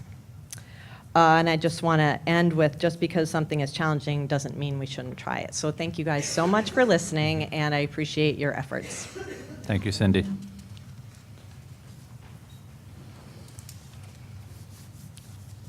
Hi, how are you? Mandy Fallon, parent of a couple high schoolers, crazy. First, I wanted to talk, I have two things, so sorry. First, I wanted to talk about the bond, and I'm sorry I wasn't paying attention in May. I was busy with work. But just kind of looking through everything, you addressed the issue in terms of, because I had questions about the auditorium and if it was aidable. I got that, but I saw that there were a number of athletic components, new dugouts, a press box. Are those items aidable? They are, so totally replacing them. Also just curious, because I know there was a lot of discussion in 2013, the numbers, because I went to some of those community forums, and the numbers started out much smaller, and then for the building improvements, we ended up at 20 million plus the athletic changes. Are there any items that you're putting high priority here that were not able to be done in 2013?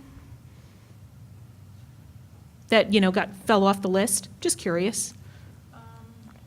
Greg, I don't recall any that really fell off the list. I mean, the priorities shifted. What was lower on the list the last time, just based on wear and tear, they go up higher on the list. Okay. So, no. Well, would it be a running 5-year plan? So it would have been what was identified, maybe not as a high risk at that time, has now. This 5-year had plan, enough it's a significant shot in care. time, it doesn't get lost, so we'll use that as a starting point for the next 5-year plan. Okay. And, that's a good question. I don't know if, I'm sure anything that was identified that, if it hasn't been done or it was done in-house, it wouldn't be on the new Because I bonds. know that, as I said, there was, I don't know if there wasn't an extensive plan done at that time, but I recall it being much different numbers when the community forum started to when the bond was done.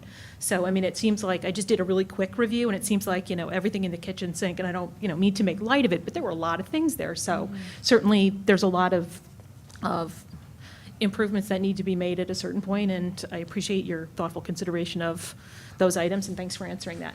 Second, I'll just really quickly, as the parent of 2 high school students, I'm very intrigued with the Start School Later. I was here a couple months ago when, on something else, and you talked about the lunch thing, because I have one of my kids very active, and I'm still trying to figure out how she's going to go from, the morning to, and let's hope she makes the JV field hockey team, to getting done at the end of the day. That's a long day she'll be just turning 14 as a freshman. So, I have concerns about the day starting early, and I appreciate the thoughtful dialogue that you've given, but I also wanted to mention, because you talked about raising it amongst Suburban Council now, Lynn, are you still involved in the BOCES board? And it's not just Suburban. Suburban, It's it's a everybody. larger group. Larger group. District. So I wasn't sure if we have a rep on the BOCES board, raising it at that level as well, to start a dialogue, because I like the idea of a regional, because yes, there are a lot of impediments to it, but certainly a regional discussion would be a very good way to do it, and I would ask that Bethlehem be a leader, step up and be a leader on this topic. Yeah, see what we do. Anyway, thank you for your time. Thanks, Mandy.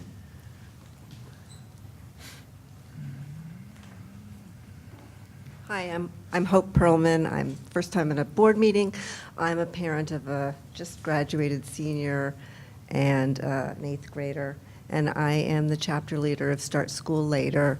I reached out to the Healthy Kids Committee, a few months ago, and I was concerned about the issue by observing my own child, and who has been a top student, and I've just seen her enthusiasm drained by exhaustion.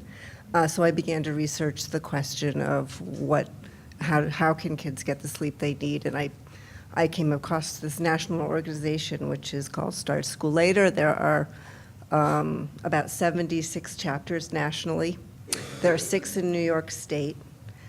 And so with the cooperation of the Healthy Kids Committee, I decided to be a chapter leader and start a chapter in this area.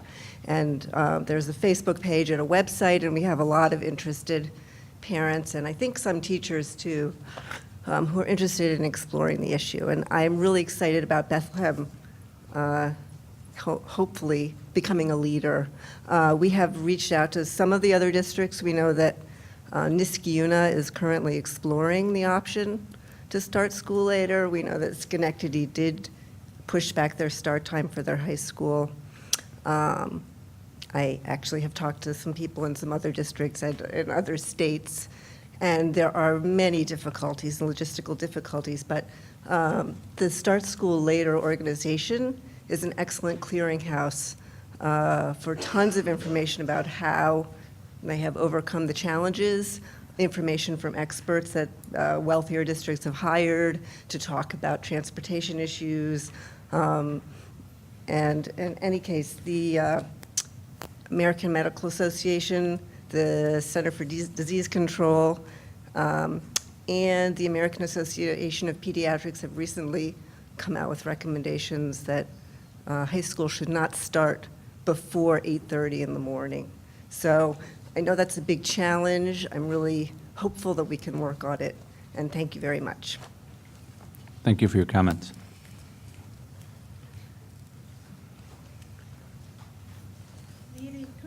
Good evening, everyone. I'm Heather Spitzberg. I have twins at Slingerlands. I have a comment on the bond and a comment on Start School Later. First of all, on the bond, in my profession, I review physical needs assessments all the time, and I just want to compliment what I just saw, because it looked very professional and very well done, and I think was very comprehensive. So I wanted to just say that. So thank you for taking your time. I do have a comment about cameras, and this is more from the perspective of maybe a principal. I love Heidi Bonnequist as Slingerland's principal, and if there are cameras out on a playground and there is a playground dispute between 2 children, even though it may not be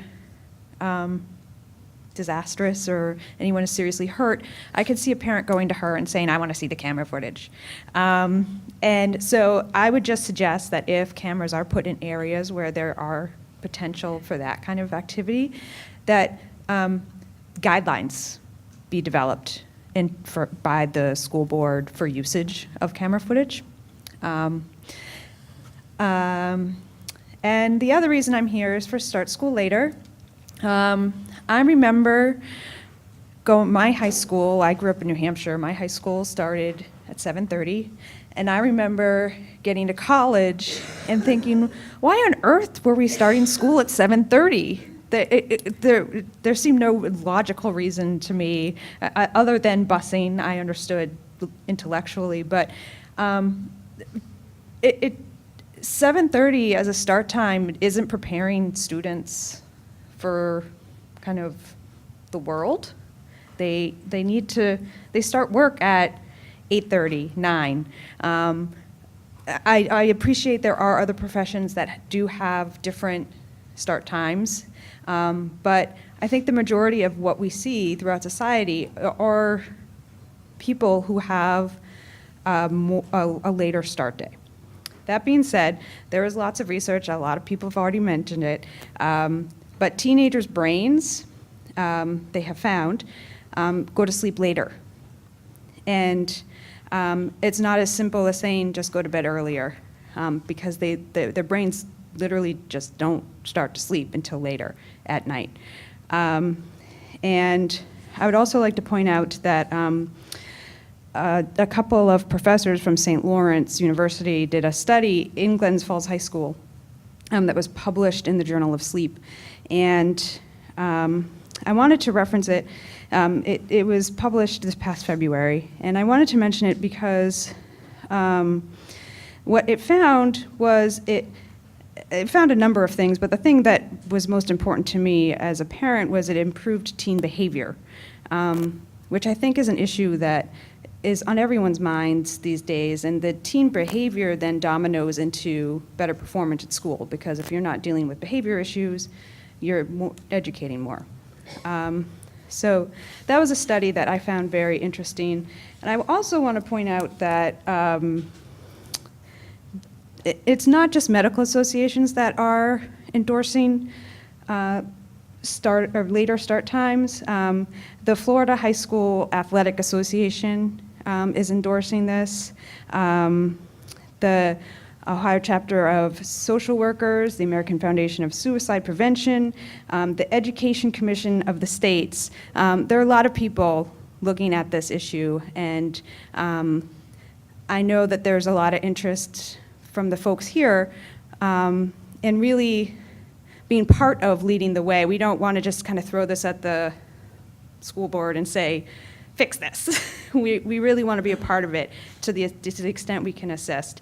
And so we'd be happy to take part in any way we can in answering questions and overcoming the hurdles. We realize it's a huge change and that can be scary. So, and I want to thank all of you for your time and your commitment to the board. I know it's a big challenge sometimes, so thank you. Thank you for your comments.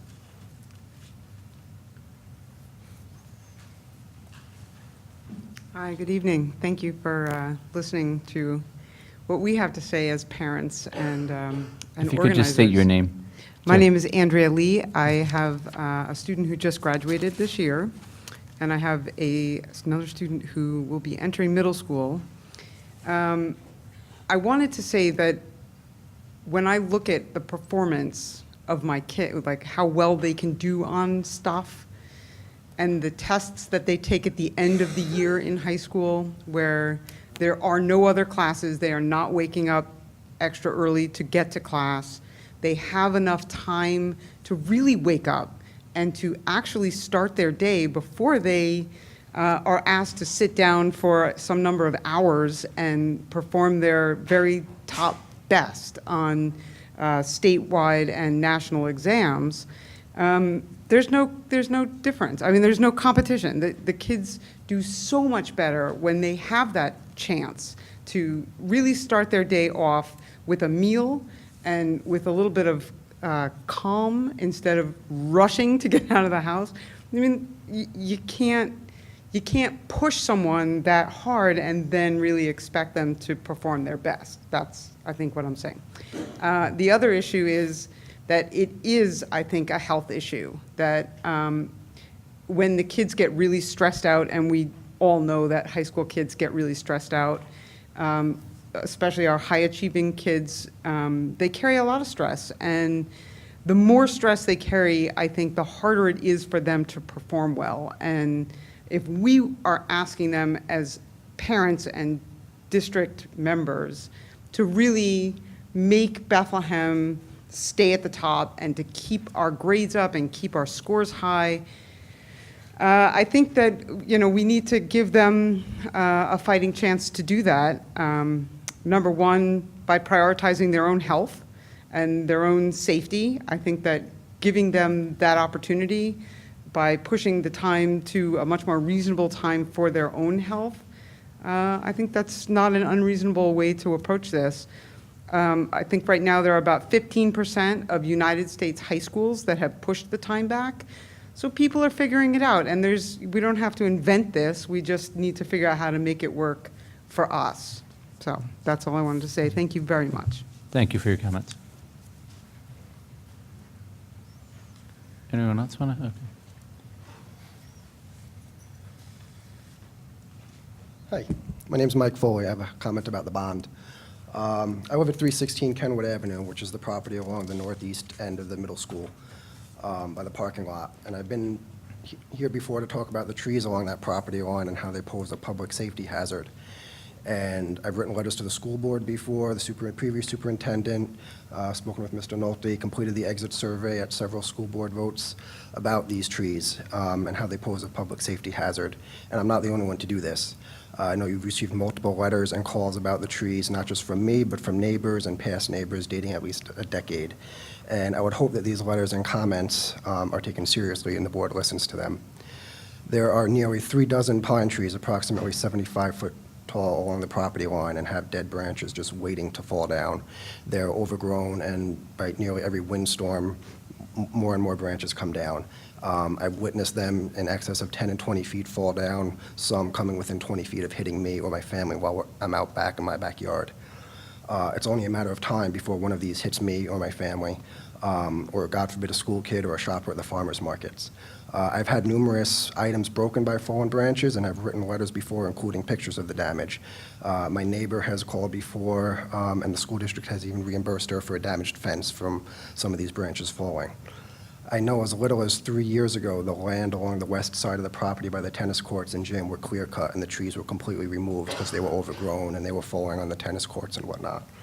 As recently as a few months ago, the trees along the east end and elsewhere on that property were cut back. And despite that, the trees along the north side by the parking lot there have not been trimmed or cut back. And in reviewing the 5-year capital facilities plan, there was no mention of removing or pruning any of these trees, despite the fact that they are a public safety hazard. The school district has been notified numerous occasions about the hazard they pose, and little has been done. And I know there's talk of $88 million in facilities and public improvements, and there's a little bit over $30,000 in the facilities plan talking about tree pruning and whatnot, none of them specifically addressing these trees. And I hope this serious issue can find its way into that report and acted on, as it's only a matter of time before one of them falls on, God forbid, me, my family, or someone else by that parking lot area, especially now that there's more and more people there with the farmers market and whatnot. And I don't think it's an issue that can just wait for an insurance claim. God forbid one of them does fall on my house or someone else. So I'm happy to talk to anyone about this now or after the meeting. I had pictures that I've sent in before. I can email pictures again if that's necessary. I mean, some of the trees have been hollowed out by woodpeckers. Most all of them have dead branches. And I would just like to make sure that the issue is on the agenda, because I have brought it up and I haven't seen it on the facilities report. Thank you for your comments. Thank you. Anyone else want to address the board?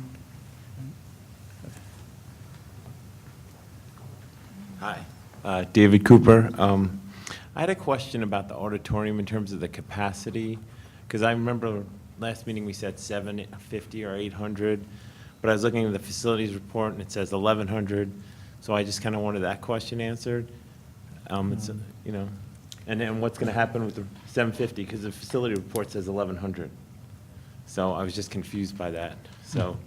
And then also, in terms of, I understand that a new auditorium is not aidable, but it just seems to me that we're getting I thought, it's only 750, and I feel like to build the auditorium we want, it's $11 million, so if you take, as a starting point, 68% of that, that's $3.5 million.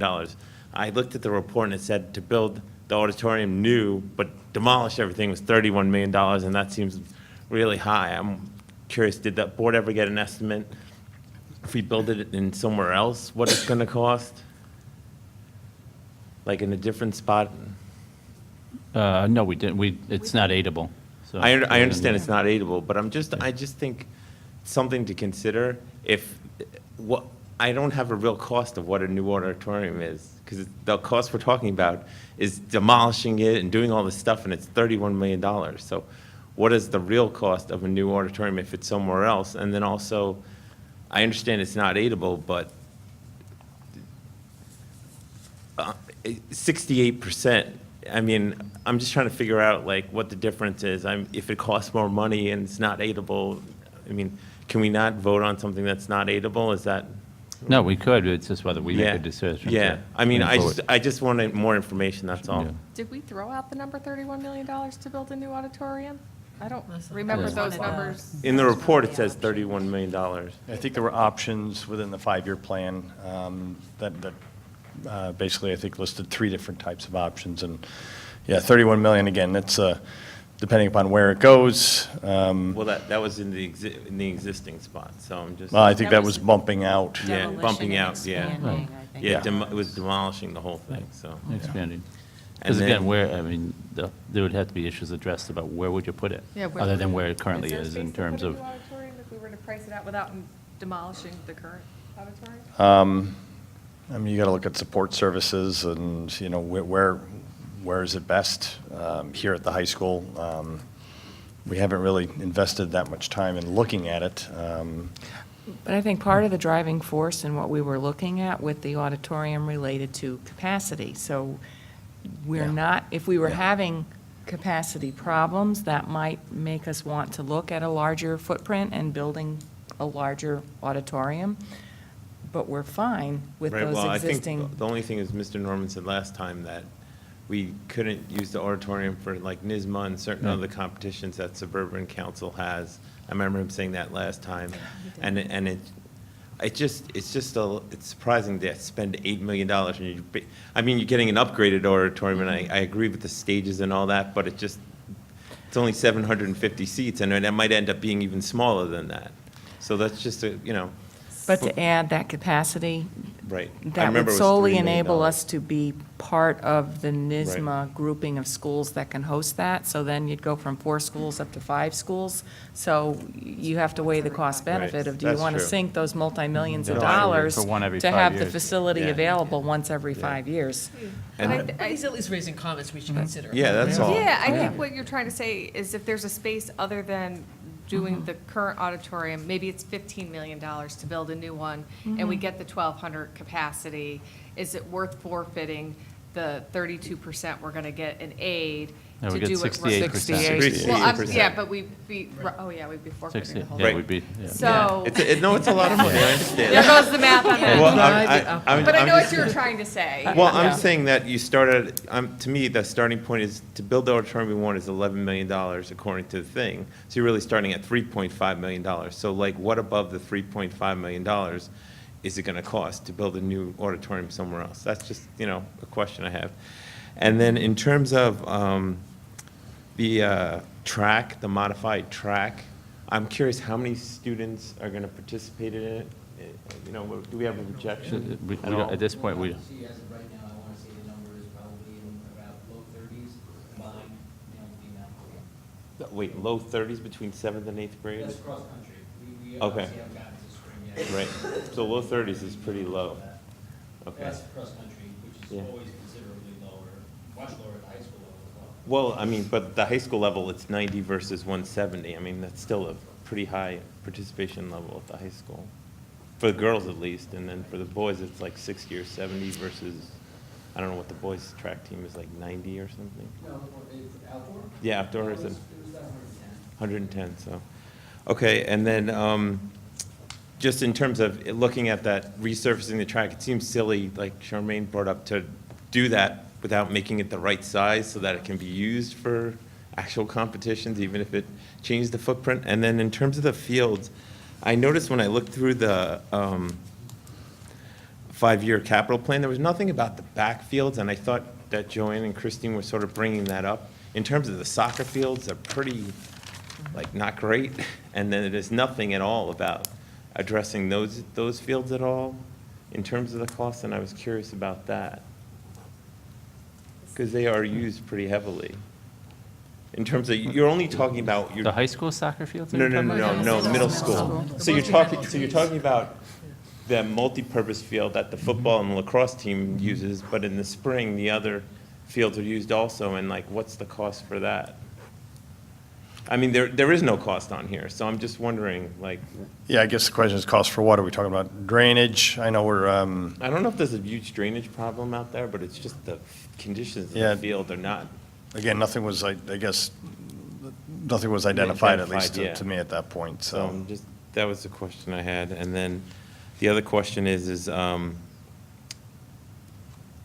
in terms of, and it's, I guess it's for the future, is just that tree, you talked about a little bit, but adding another field so that the other modified teams can come back into the middle school area, you know, that's all. I think that was it in terms of my comments, so.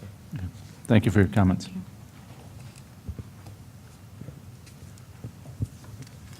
Does the board want to have Greg look and see about what would be entailed of building a brand-new auditorium somewhere, and if it's even feasible within the footprint of the high school?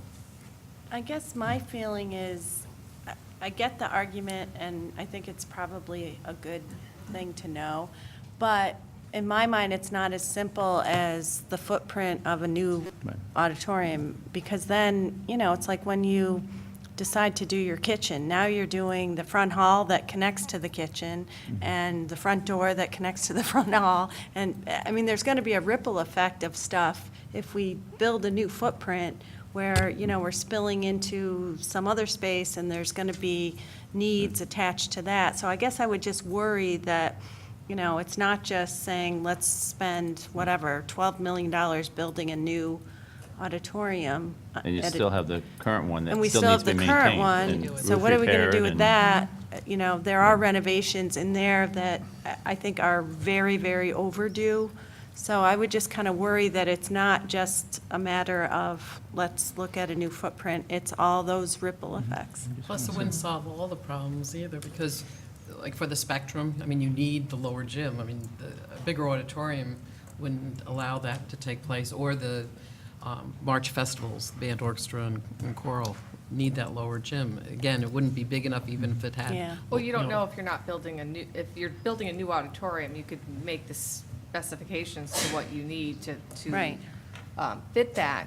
But what that made me think about is we were talking about lecture-style classrooms at some point, and are we still looking at that potential model down the road?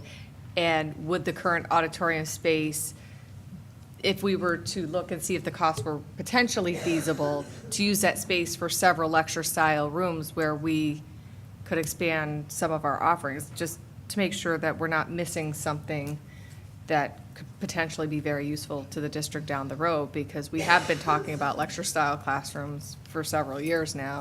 Well, we are renovating, one of the proposed in this is D122, to renovate that and make it more as a large group instructional area. We also have several classrooms that you can open up and have large, double rooms. double classrooms. So it doesn't seem like there's a huge need to have more large space classrooms for that, because we wouldn't. Just a we thought, would just only- if we were yeah. exploring it, Right. to see if there were potential other reasons that we I could think use. we would have a very hard time justifying to the voters spending that kind of money without getting any aid back when we have a plan that meets most of our needs by renovating the space that we have. And I agree with that. I would be interested to see what it would cost if it would be even remotely feasible. Well, the other thing, if it's a capacity issue, we could always revisit the mezzanine piece, because that would give additional seating without building a brand-new auditorium, and that is aidable, correct? Yeah. Right, so, I think the board already decided on Yeah, that. we but if decided people said no on if the you want a mezzanine. bigger auditorium, it doesn't have to be brand new, it can be bigger, it's aidable, and, Yep. I believe the input you got from the stakeholders was that capacity was not The Not issue. the main that issue. More modernization. The woeful age of this auditorium and lack of modern facilities is what is really desired, not more seating. Okay. Can I just say one other thing about the middle school fields that you raised? I was remembering the slide of kind of the buildings, and it's clear that most of the bond would go toward improvements at the high school, which I get. The high school, obviously serves most of the students, but middle school also serves the same number of students, just about right, than the high school. What? 400 less. One less grade. Right. Yeah. But, it's the other big school that convenes, 3 grades. So I just wonder, I've often been bothered by kind of the look of the back of the middle school with some of the fields. And I know we're going to, Greg has put some, some work on the, the main field, the lacrosse football fields. But, I guess I would be interested to see what some other improvements for those back other fields. And I think it's not a bad idea to think about, as long as we're going to put some resource potentially into a track, what it would cost to make it a normal size track. If it's not that much more, that kind of makes sense to me. At least we're then, potentially have our modified team able to, I know that, they come to the high school, but they could run on the middle school track. If it's the same size, it, would be a good training facility. They couldn't because of field events. There's not enough. No, space I to put know, the but, field event. I mean, maybe you it could have gives you, competition maybe it gives you there. more flexibility with having the runners at the middle school, and I don't know. Or maybe, maybe it helps with the phys ed programs, I don't know. But it kind of makes sense that if you're going to spend some time and money into the track. My there's recommendation transportation. is that we look at it in the next 5-year plan, because this really hasn't been even discussed or identified in the current 5-year plan, has it? No. So I would suggest that we Right. ask Greg and Judy to look into that for the next 5-year plan, and then The enlarging it, or the, any, any issues regarding those fields, and, and we have some We already have proposals 50 on the plus 1 track. million that hasn't been worked on, that had been identified versus, I think that's what I'm you're a saying. little like the- leery of going outside of the scope of what we've already identified, because you're talking about a lot of research, and that's got to get done when it should be developed within the scope of the 5-year plan. no, I appreciate that, I do, but the scant comments we've gotten have kind of been focused on the middle school fields, at least, a couple of them. So, I also wouldn't, we asked for input, and we've gotten a little bit of input, a very little. And that doesn't seem like those are big price tag items, so, And the pavilion hopefully will be going in, which will be adding to the back of the Enhancing middle it. school, and there'll be more use back there. So I think Yeah. there's more focus on it now, because there seems to be attention on the back of the middle school with the pavilion and all the fundraising that's been going on. And maybe it wasn't a need in the initial 5-year plan, but maybe it's a need now, just to address it. And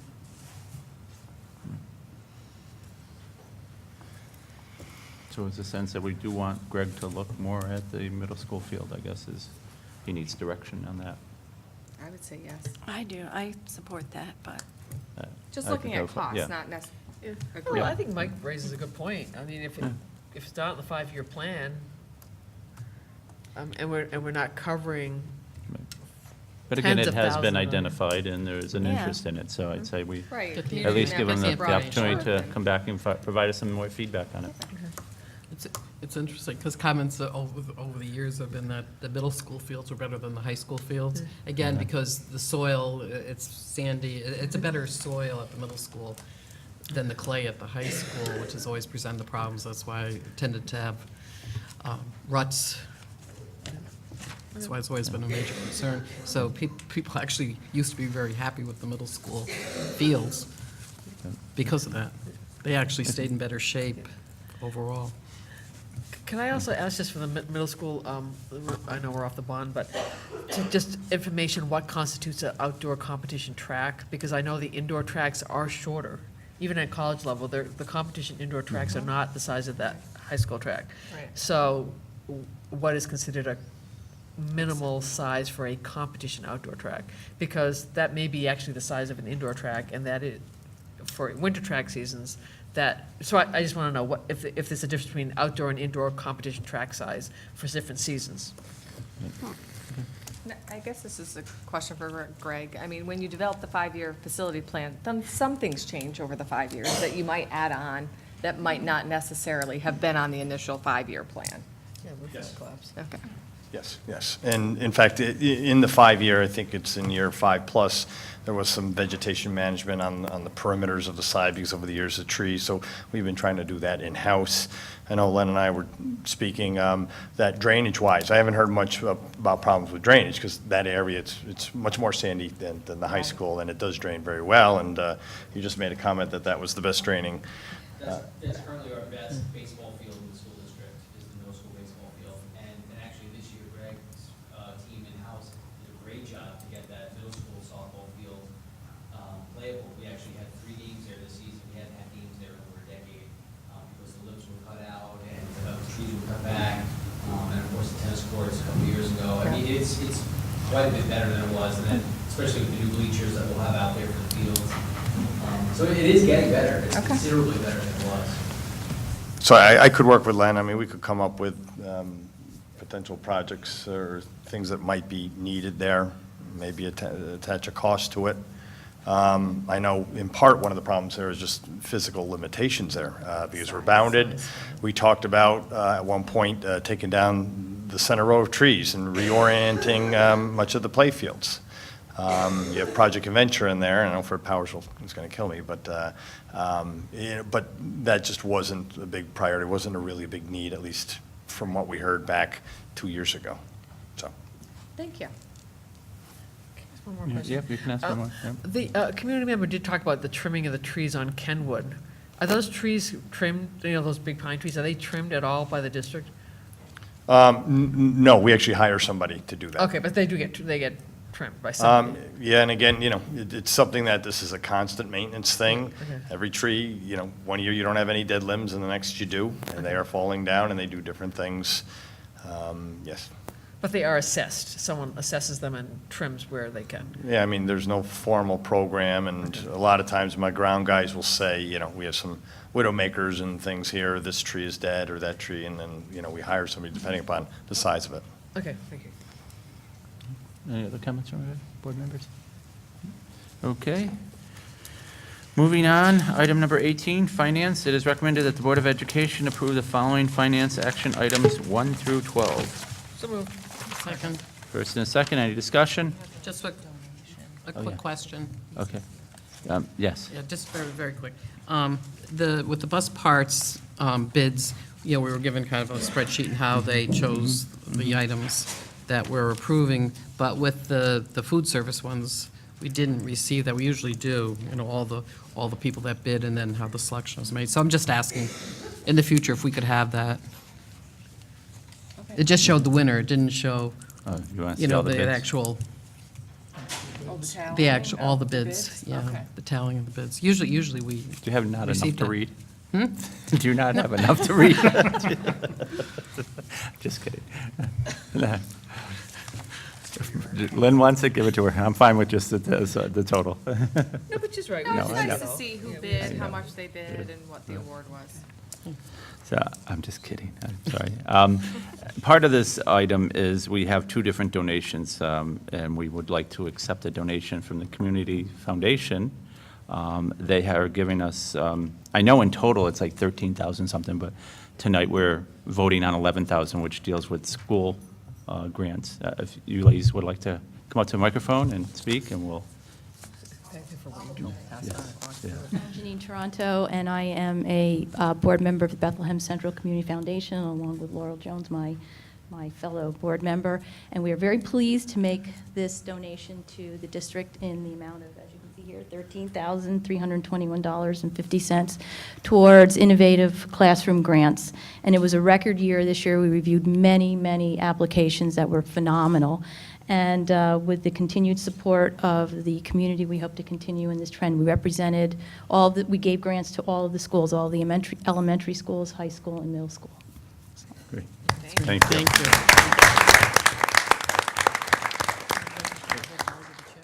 Yeah. How about we get a picture with the whole board, representatives and the administration? And also, I realize, I think you waited till past 9 to make that donation. Well, yeah, I don't think we have any big, In the center?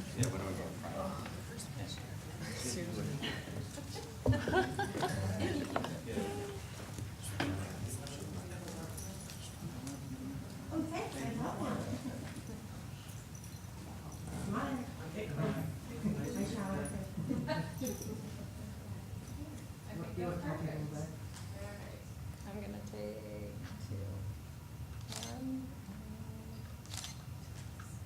Wait, let me do one more, I'm sorry. All right. So, all right, that's my face. Thank you very much. Appreciate it. Thank you. Thank you.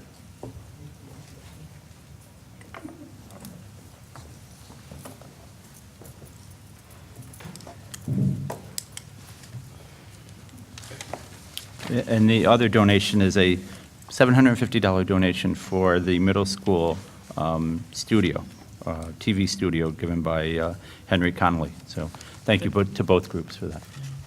All in favor? Aye. Any opposed? Any abstention? That item carries. Item number 19, professional personnel. It is recommended that the Board of Education approve the following professional personnel action items 1 through 23. so moved. Second. First and second. We do have some staff people that are going to be appointed tonight. They're here in the audience, And so. if you'd like to stand and just state your name. Sure. Hi, I'm Kristen Tanner. I'm the baseball trust and supervisor. Great. Welcome aboard. Welcome. Thank you. Laurel? Yes? Yeah. Laurel Jones, happy to return home as the elementary administrator for RTI and instructional technology. And then I know we have some new hires of teachers. Kate, you want to introduce? There's kindergarten teacher. I'm Andrea Barkle. I'm going to be the new kindergarten teacher at Felsian. Great. I'm Lauren Mackey, and I'm going to be a one-year health middle school and high school. Did we get everyone? Did we get everybody? Everybody? Yeah. Okay. Oh, right. Okay, great. Any other discussion? Yeah, I just want to point out that I realize that the probationary start, that's 3.5 years for some folks, and just if you could explain, Jody, for the public, that, why that differs from the 4 years. So probationary appointments, as you recall, changed last year to 4-year probationary terms. But people who have been hired for the district previously for 1-year replacements or semester replacements, as long as it's full-time and continuous service, that time counts toward their probationary appointment, which is why you see some of them as 3 years, 3.5, or 4 years. Thank you. Okay. Any other discussion? All in favor? Aye. Any opposed? Any abstention? That item carries. Page 16. Okay. Item number 20, support personnel. Is recommended that the Board of Education approve the following support staff action items 1 through 4. So moved. Second. First and second. Any discussion? All in favor? Aye. Any opposed? Any abstention? That item carries. 21, other action. It is recommended that the Board of Education approve the following action items 1 through 2. So moved. Second. That's a first and a second. Any discussion? All in favor? Aye. Any opposed? Any abstention? That item carries. Recognition of visitors on a non-agenda item. Is there anyone who'd like to address the board on a non-agenda item? No? Okay. We'll be able to move on then. And so we are on to Future meetings. We have a retreat scheduled for tomorrow evening, so we'll be back here at room B115. B115 at 5 PM. And then the next Board of Education meeting, since we only have one in the month of July and one in the month of August, is August 10th at 6 PM, executive session start time, 7 PM public meeting here at the Library Media Center. We do not have a need to go back into executive session. Can I have a motion to adjourn? So moved. First and second, all in favor? Aye. We are adjourned. Thank you.